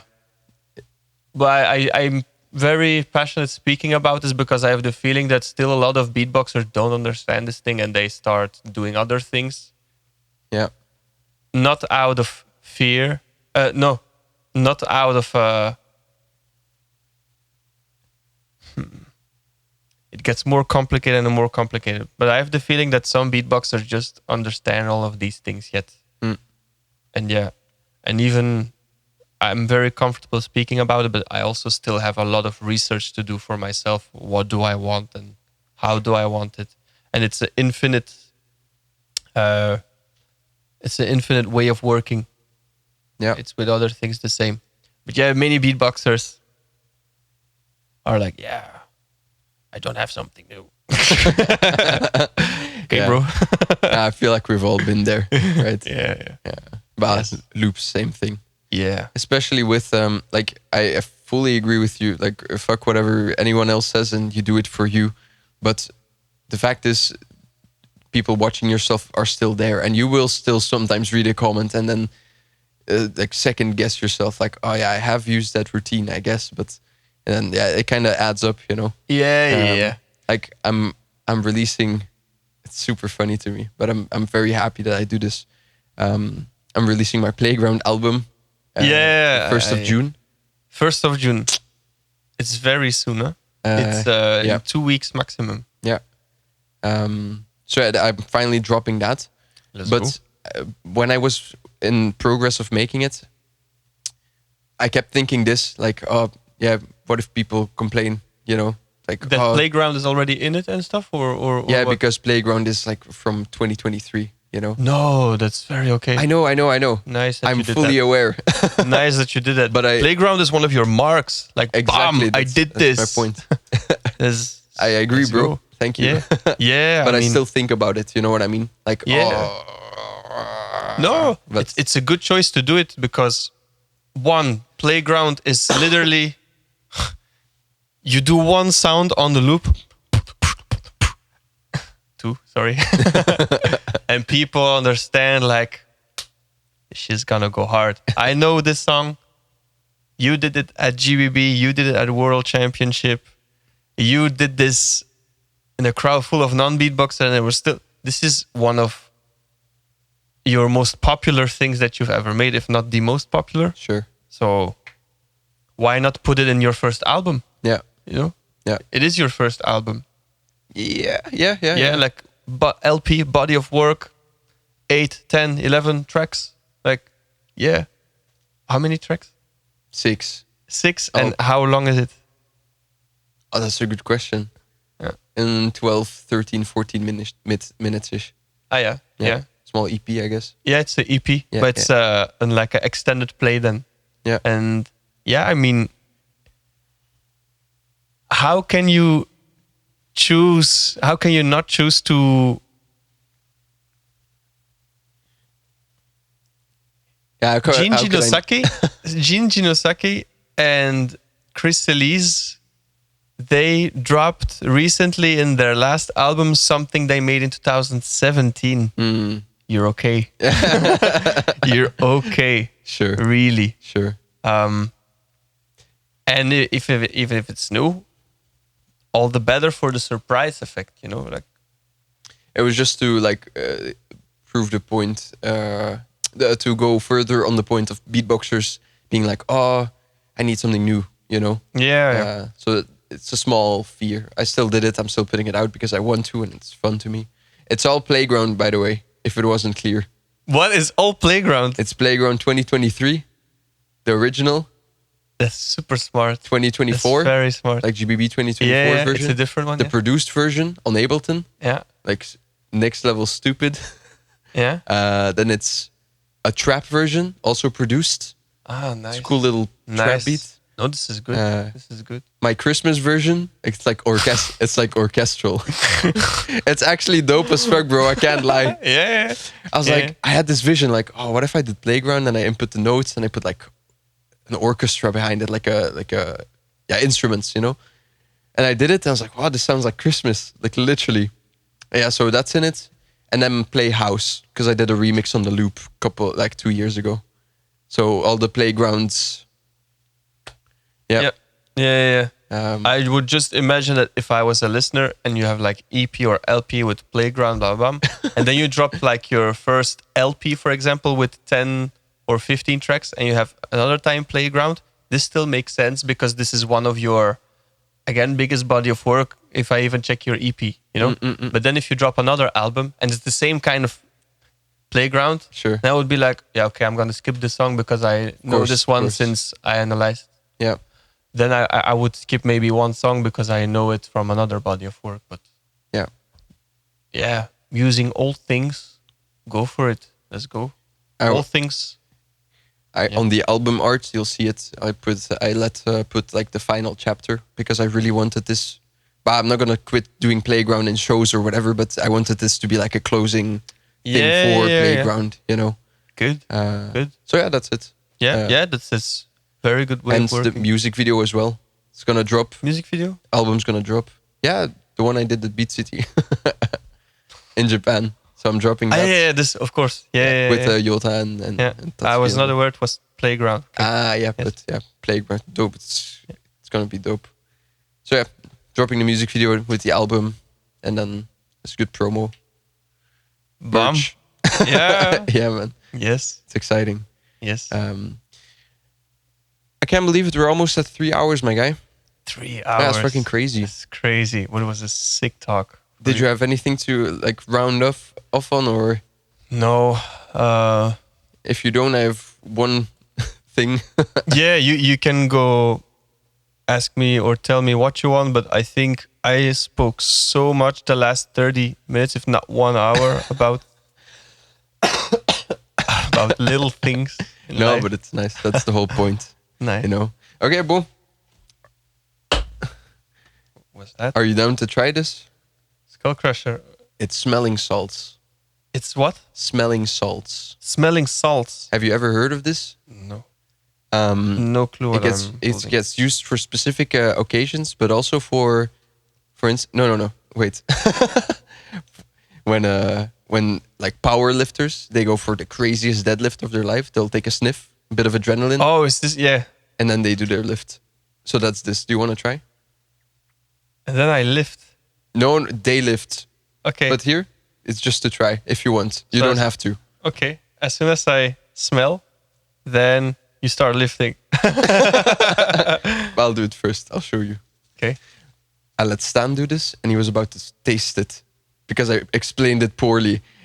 And I was like, how are you going to do this? So I was, yeah, just like... And I was like, fuck, my bad, bro. I should have explained. That's my bad.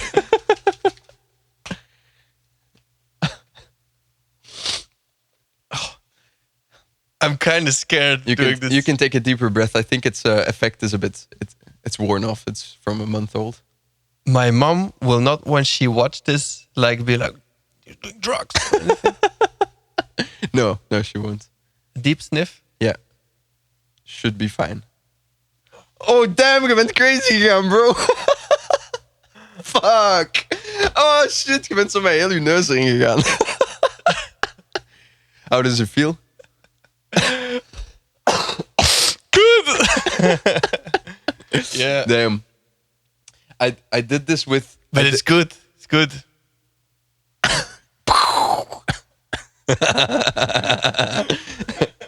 Shit. Last week, I let all the Japanese loopers do it. Like in a circle. Okay. Well, that's the end of it. My Very guy. nice. Thank you for having me. It was nice to have you. Cool conversation. Yeah, it's going to go up next week probably. So Perfect. enjoy. Nice. Okay, let's go lift. Let's go lift.